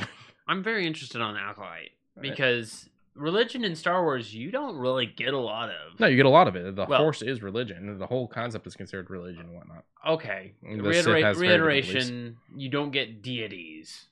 You don't get the following of... There's been a lot of Sith Lords that have decided, I am God, I created everything, and have come out and told everyone that. Okay. Well, yeah, Revan, you're right. Okay. Then reiteration to that. I'm just curious on what an Acolyte really is in the Star Wars universe. Yeah, it would be interesting to see. I'm thinking what is his name? Diamond or something like that, from the Knight Errant book, which was also a comic set. He was very much Like, he was the guy that had them go back and change his signature on forms because he's like, this is my signature now, but because I am the creator and whatnot, it's always been there. You just have to go out and make it readable to everyone because they weren't able to read it before. He was a very interesting Sith. But with these, I do believe it's all 9 of these actually are coming to Disney Plus. This is just a drop in the bucket, between the Marvel stuff, because half of that Marvel stuff is coming to this as well. Like, holy crap. And then you've got this, and then we've got another page of shit. I haven't seen Big Hero, but a Baymax show, Zootopia Plus, Tiana, and Moana are all things that we're going to get animation forms of over on Disney Plus. Go ahead and hit the next one. And then this you were staring at. You were like, what am I looking at? So this is going to be, let me pull up. Like, they've already had a cartoon of this. So Well, this is what really boggles my fucking mind. So they did a movie of this. Yes. And then they did a cartoon that branched off from that movie. And my thing with all that is, if you watch all of that, that's essentially what the kids in Toy Story are watching that gets them hyped. For the toys. For the toys. Right. This is going to be called Lightyear. It's going to come out June 17th, 2022. And it's the story of a young test pilot who becomes the first space ranger. So this is like the origin of Buzz. Okay. Chris Evans. Really? Yeah. Okay. Which I think was the most interesting thing about that to me. And then... And Hocus Pocus 2, which will be a Disney Plus original. We already knew about it. It's been badly hidden from us that they were doing it. Mick Garris is not coming back to write it. He has nothing to do with it. He's not directing it. He was the one that wrote the original. But he is like, I hope it works. I hope it's good. I hope everyone likes it. He believes in this project. He wants it to work. It's just he's not involved. Okay. So, and then this one, this one's interesting to me. So this is coming to FX on Hulu is the way they're saying it, which is really interesting. And it's an alien show. It's currently in development. It will not be Ridley Scott, which concerns me because he's been doing the whole Prometheus, all that reboot. This will actually come from the Fargo creator, not the movie, the show, Noah Hawley. They're saying it's a scary thrill ride set on a near future Earth. With the near future Earth? Yeah, they said set on a near future Earth. That part concerns me. I was like, does that mean the aliens have finally come to Earth? Because this whole thing, like throughout all these movies, has been like they're trying to get to Earth, but we keep stopping it. Yeah, we keep blowing up our own ships. So, I don't know. I'll take it with a grain of salt, just because I mean it's hard to fuck up an alien thing. Yeah. Looks over at Prometheus. Wait a minute. I don't know why everyone hated it. I don't hate it. It's just it's not an alien movie to me. It's because the aliens aren't a thing yet. It's setting up to the aliens. Right. But I don't know why it's connected, is what I'm saying. Because it's creating the alien. I don't feel like it is. That's just all I'm... But it literally is. It's the beginning stages of the alien, the xenomorph becoming... And you don't even fully get her until the end of... what's the one that follows Prometheus? Covenant. Covenant's where we finally see her. Prometheus was like, look, we found this thing and whatnot. And then we're starting to see how it works and whatnot. And then Covenant is... I kept playing with it and toying with it until I created what I find to be the perfect specimen, which is the xenomorph. And it fucked me up. The ending of Covenant is like, what the fuck? And so Ridley's supposed to have one more in there that explains how the ending doesn't completely destroy the universe and allows us to get to the Alien 1. So I need to watch Covenant then. Yeah, go watch Covenant. Covenant's pretty good. Also, we before you can click all this, you can whatever. But I got a couple more Disney things. Raya and the Last Dragon is going to go direct to Disney Plus with a premium access. So I think that's that thing that they did with Mulan, where it's like, pay us this fee and then you can watch it. I'm not a big fan of that, especially because like it's way more than what a fucking movie ticket would be. And I know the concept is, what if you have 20 people at your house? We're only selling one ticket, and like fuck ton of people are going to see the movie. I think they need to dial back how much they charge for those. Or just do a view party, I guess. I mean, you can do the view parties on Disney Plus. Yeah. And so it's like, if you're going to charge me $30 for a view party, that's different, up to like 6 people who can join in those things, Yeah. So let 6 accounts join in. They all throw on for the price, and it's good. But $30 if it's just me and one other person's in at the house, or even just me, like that's a lot of fucking movie, a lot of fucking money for one movie. No, is it rent? Is it just one viewing, or do you purchase it? It's to unlock the film to watch the film. I think you can watch it as many times as you want until it actually becomes available to Disney Plus, and then everyone can watch it. Like, I think that's how Mulan worked. Was you spent the $30, and then you could watch Mulan from that point on. And now anyone can watch Mulan. I don't know why the fuck they would, but they can. That's what they're doing with the Last Dragon thing. Okay, I get you. I personally, I don't like it. I think the only other thing I had to say with the Alien show is, while it's not really directing and writing, he is producing. So at least there's that. Okay, so he still has his hand in it. Yeah, a little bit, if lightly. Yeah. And then you can go ahead and show this now. Oh, wait. Were you a Green Hornet fan? Not really. I do remember seeing the movie, the new one with Seth Rogen, and who was the one who played Kato? I don't remember. I don't remember either. But I remember like looking at Rogen and going, "You playing a hero doesn't exactly bode well." My issue with it was that he kind of made it a comedy. It was too much of a joke, too much of a comedy. It should have been more serious than that. I concur. It was Jay Chow that was playing Kato, okay, versus the original being Bruce Lee and Van Williams. Now Jay I thought was great in it. He wasn't my problem. No. Seth was my issue. Lauren's never seen the movie all the way through because she got to the point of Kato, sit down and tell me your tale, and she's like, this is too fucking cheesy. The villain was really good in it. He kills Dave Franco right at the beginning of the movie. That was hilarious. But it was not the remake I wanted. Well, they're remaking it again. Okay. So who's in it? Well, right now all we have is who's going to be writing it. Oh. David Coep. I don't know. Who? Hold on, my link. It's not working. Give me 2 seconds. Technology failed me here. We have a lot more. Here we go. He did. He wrote. He helped write Jurassic Park and Jurassic Park: The Lost World. Okay. So yeah, and then Sam Raimi's Spider-Man, the first Mission Impossible movie, Inferno, the screenplay for the Mummy remake, one of the Jack Ryan movies, Angels and Demons. He's all over the place. Yeah, he did the screenplay for Kingdom of the Crystal Skull. No, screenplay, not story. It's different. Mm-hmm. He basically took their ideas and made it into a script. Mm-hmm. Zathura, which was Jumanji in space. War of the Worlds remake. Secret Window. Panic Room. Snake Eyes with Nicolas Cage. A little bit of everything. Also, The Shadow, which is very close to this type of thing. He did the 1994 The Shadow. Carlito's Way. Oh, really? Yeah. He was one of the writers on Death Becomes Her, Toy Soldiers. He's wrote a lot. Oh yeah. He's also done some directing too. He directed Secret Window.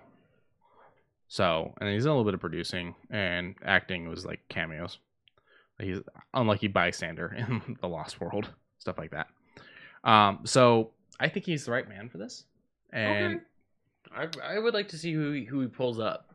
Well, I mean, with him writing, I mean, he won't get to make those decisions and stuff like that. But I think, immediately having a better script is definitely one of the first things. The next thing is finding people that emote those characters the right way. I think they need to find someone that's going to do it like the original show, or do it like the comic books. Not technically, this isn't even the original show. This is technically the second show. Oh. This is just the most famous one, even though it got canceled, like right off the bat. Oh. But yeah, it needs to be serious. It doesn't need to be a joke. It's about a rich guy that decides, no, going out there and being a hero is not going to fix the crime. Going out there and being the biggest crime boss is.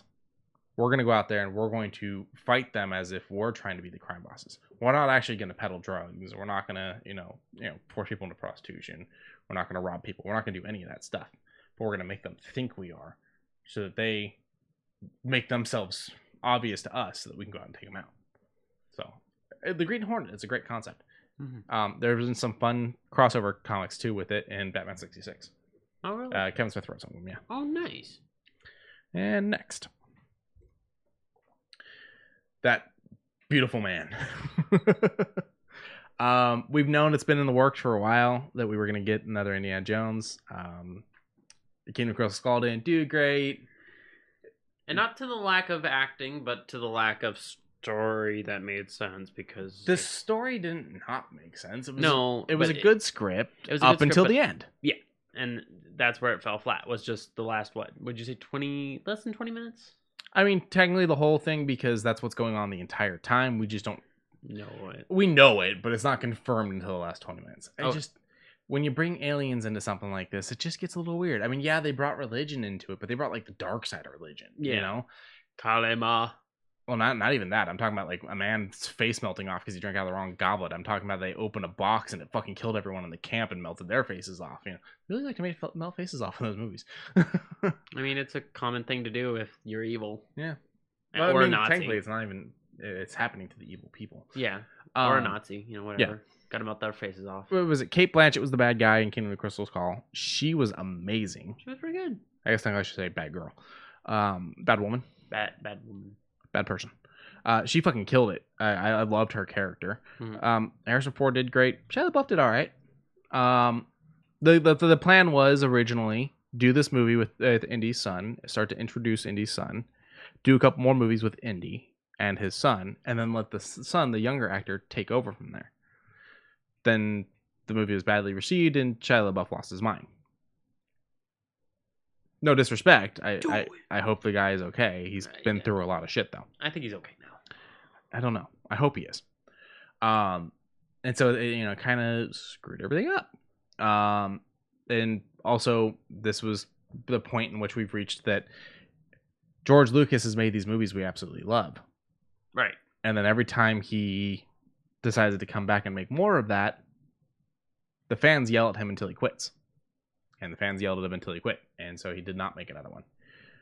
Finally, we're getting another one. Spielberg, I do believe, is still connected to produce on it. They're hoping for 7/29/22 is the release. So okay, just over 2 years away. It will still be Harrison Ford. They're going to begin filming next year. And it'll be the director of Logan, James Mangold, who will kick off the production for this movie. That actually raises up a little bit of hope for me. I mean, Logan's been an all-received movie. I'm going to double-check Mangold because I know he's done something else. But I want this to work because I love this franchise and I want to see more from this franchise. He just did Ford versus Ferrari, and he did Walk the Line. Oh, okay. All right. Then I'm definitely putting this on my watch list. Like, as soon as it pops out, I will probably lean in and... One we did for movie night that you liked, 3:10 to Yuma. Yeah, he did? Yeah, he directed it. Right on. He also directed Girl Interrupted. I think I've seen it. Natalie Portman and I'm spacing on her name. Tomb Raider. Lara Croft. Angelina Jolie. And they're at a mental institution. That's it. Okay. Yeah. I have seen it. Yeah. I was gonna say, isn't Angelina like crazy? Yeah, well, technically they all are. Yeah, but like really crazy. He's a great director, and I think with the right script, it can work. And anyone that says Harrison Ford's too old, you go fight the bastard. Tell me whether or not you think he's too old. I wouldn't be surprised if that photo was taken yesterday. I mean, this man can kick the crap out of anyone, and I think people. There's a definite. I'm definitely noticing it. I'm definitely noticing a level of ageist out there. With him, he's too old. Bring in someone else to play him. What? Really? You brought him back as Han Solo, but he's so old. I'm like, isn't he supposed to be old? Yeah, and then it's because people don't want them to progress the timeline of Indiana. They want us to show us. They want to see more movies of when Indy was young and do a young Indy. But then when you do it with Solo, people lose their minds because I don't like the script of Solo. It's like with it happened with James Bond. When Roger Moore started to get up there in age, they started going, "Oh, he's too old. We need to get a different James Bond." And the reality is, Moore was up there. He was showing his age, but it doesn't mean he wasn't a good actor still. No.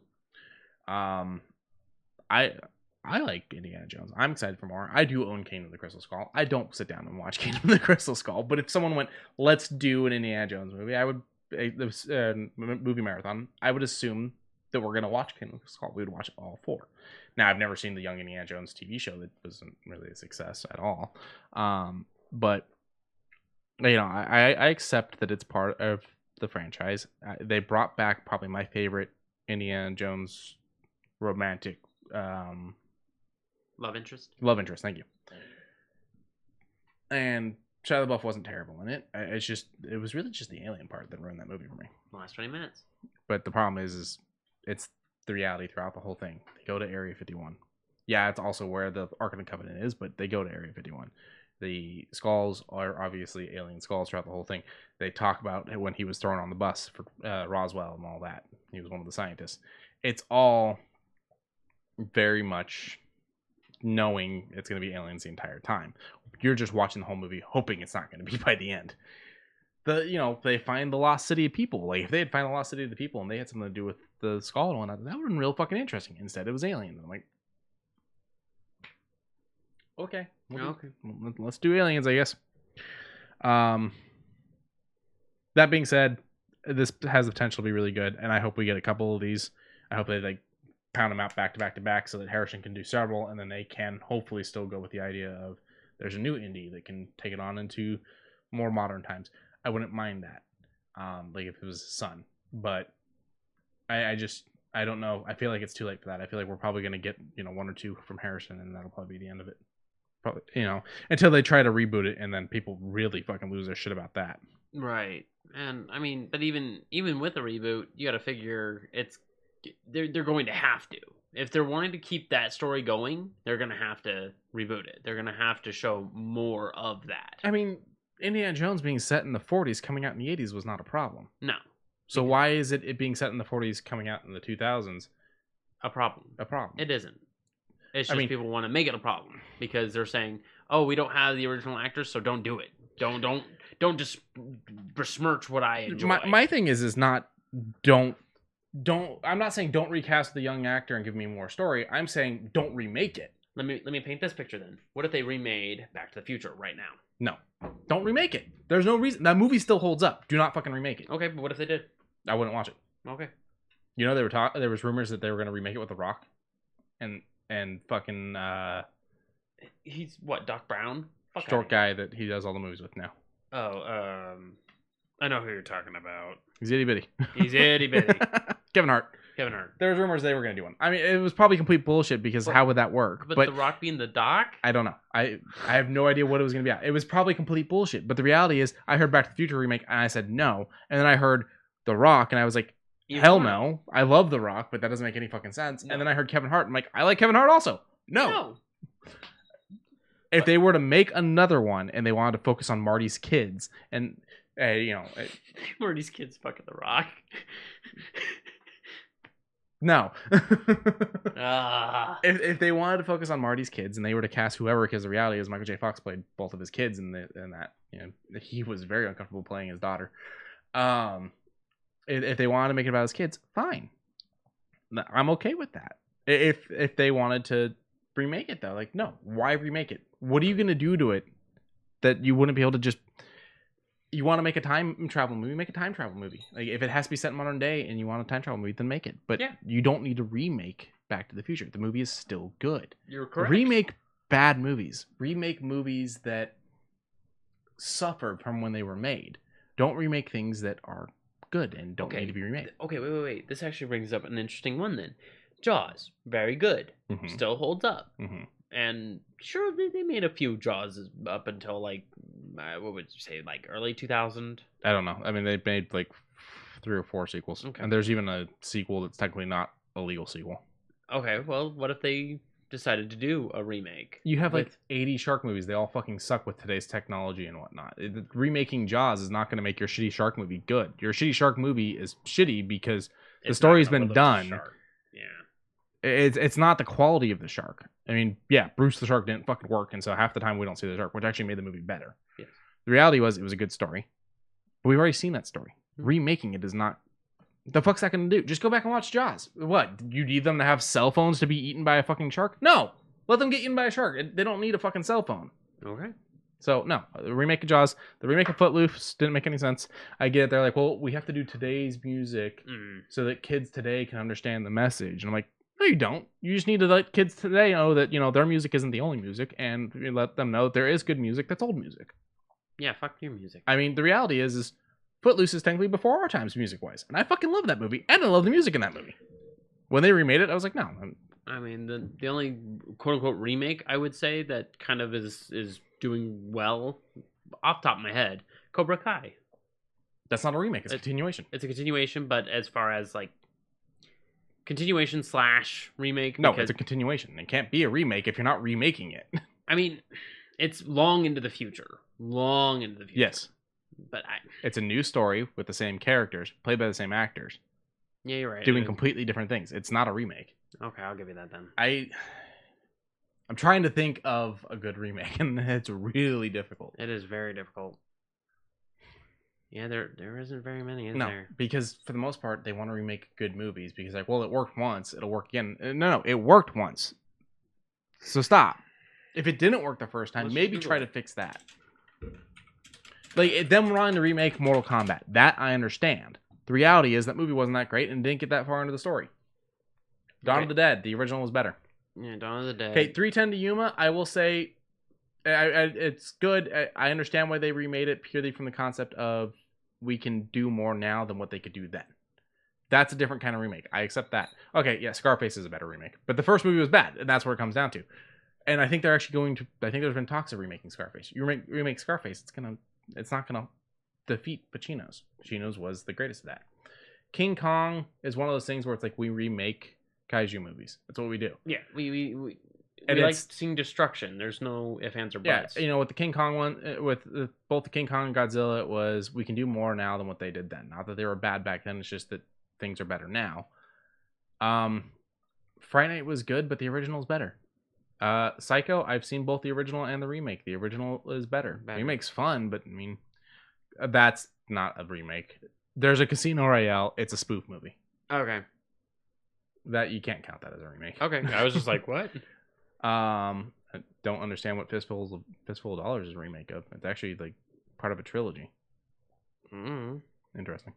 If Mac was in the chat, he'd know. Okay, go back really quick. The Haunting. Okay. It's a book. I don't know what the original version of this movie would be. It's not Haunting a Hill House. This is different than Haunting a Hill House. But its current rendition, Haunting of Bly Manor. Actually, whatever the first season Haunting. Actually, I think Haunting a Hill House. Sorry, yeah. Haunting a Hill House is the remake. I'm thinking House on Haunted Hill was not. Okay. So, Haunting a Hill House is a remake of The Haunting. Neither one of them are really even that close to the fucking book. Yeah, there you go. There's an argument I can make. How about all the American remakes of Japanese films? Were any of them needed? Were any of them better than the Japanese one? Or should people just go watch the Japanese version? Oh, Japanese version. There you go. That one I will fight for tooth and nail. Ringu, 40 times better than the American versions of The Ring. Ju-on versus The Grudge. I haven't seen the latest Grudge. I'm talking original. I know, but I'm just saying I haven't seen the latest one, which is an American adaptation as well. Sure, it uses Japanese actors, etc., but I don't know. I would like to still see it just because, from what I've been told, it hits those notes, but in American light. And I'm like, okay. I mean, I guess that's fine. Do me a favor really quick and click on Crazies. I want to double check the director on this before I speak out of turn. Okay, so this one's a different director. And this one just modernized the original film. The original film is Romero. George A. Romero. Didn't we watch the original of this one? No, we just watched some of Romero's zombies. This is on our list to eventually go through. Okay. Go ahead and hit back. Okay. This is a good remake, but really all it does is change it from it just moves it to modern time. And the original film did not need to be in modern time. That one's not bad. Yeah, but the reality is it should have been Evil Dead 3. You're right. But Raimi's weird. Raimi is weird. But what we're talking about was Evil Dead, and the remake Evil Dead for 2013 wasn't bad, but he is right. It should have been. Oh, remake me. The original sucks ass. Last House on the Left. Do me a favor. Click on that. Let me see the directors and producers. Director, producers. There you go. Okay, so directed by Dennis. I don't know. Illidis. I can't tell which ones are I's and which ones are L's when they do it that way. So it's story by Wes Craven. What it was is Wes Craven made this movie. This movie is amazing, and then he decided it should be remade, and he let someone else direct it. Okay. We also get that with Cabin Fever. Oh. Eli Roth made it, and then later on was like, there's this young director who I think is really good. I'm going to have him remake my movie. Yeah. Dread is a better remake. Well. Dread is a better remake. Yeah. Yeah, it's better than the original. It's better than the original. And it's more accurate to the source material. Because he never takes off his helmet in Dread. Yeah. Well, not just that, but that is one of them. Poseidon, I mean, that's one of those ones where it's like, the remakes are only better because the technology got better. Yeah. You know, The Day the Earth Stood Still, I didn't see the remake. The original's good on its own. I didn't see the original Willard. Ocean's 11. I've never seen the original. I've seen the original. I like the remake better only in the concept of the outcome at the end. Okay.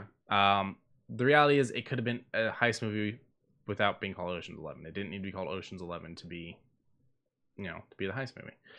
Cape Fear, the remake is probably a little bit better just because De Niro fucking kills it, but the original is good.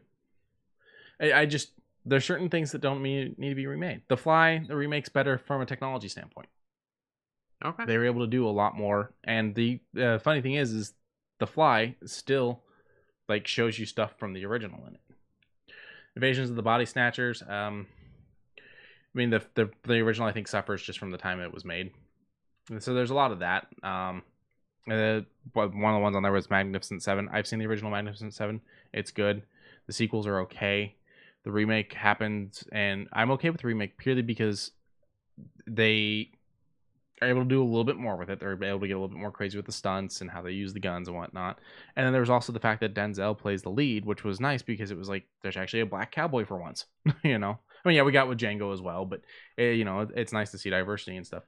The Thing, I don't know if I would really. I know it's technically a remake of The Thing from Another Planet, but the reality is it's vastly different and vastly improved on from the original because of where they were stuck technology-wise with the original film. Okay. So, that's my tangent on remakes. What? Oh, just... All right. Anything else you want to cover? Negative Ghost Rider. I'm actually feeling pretty good. Okay. As always, you can find us on Instagram at the UglyMugsPodcast.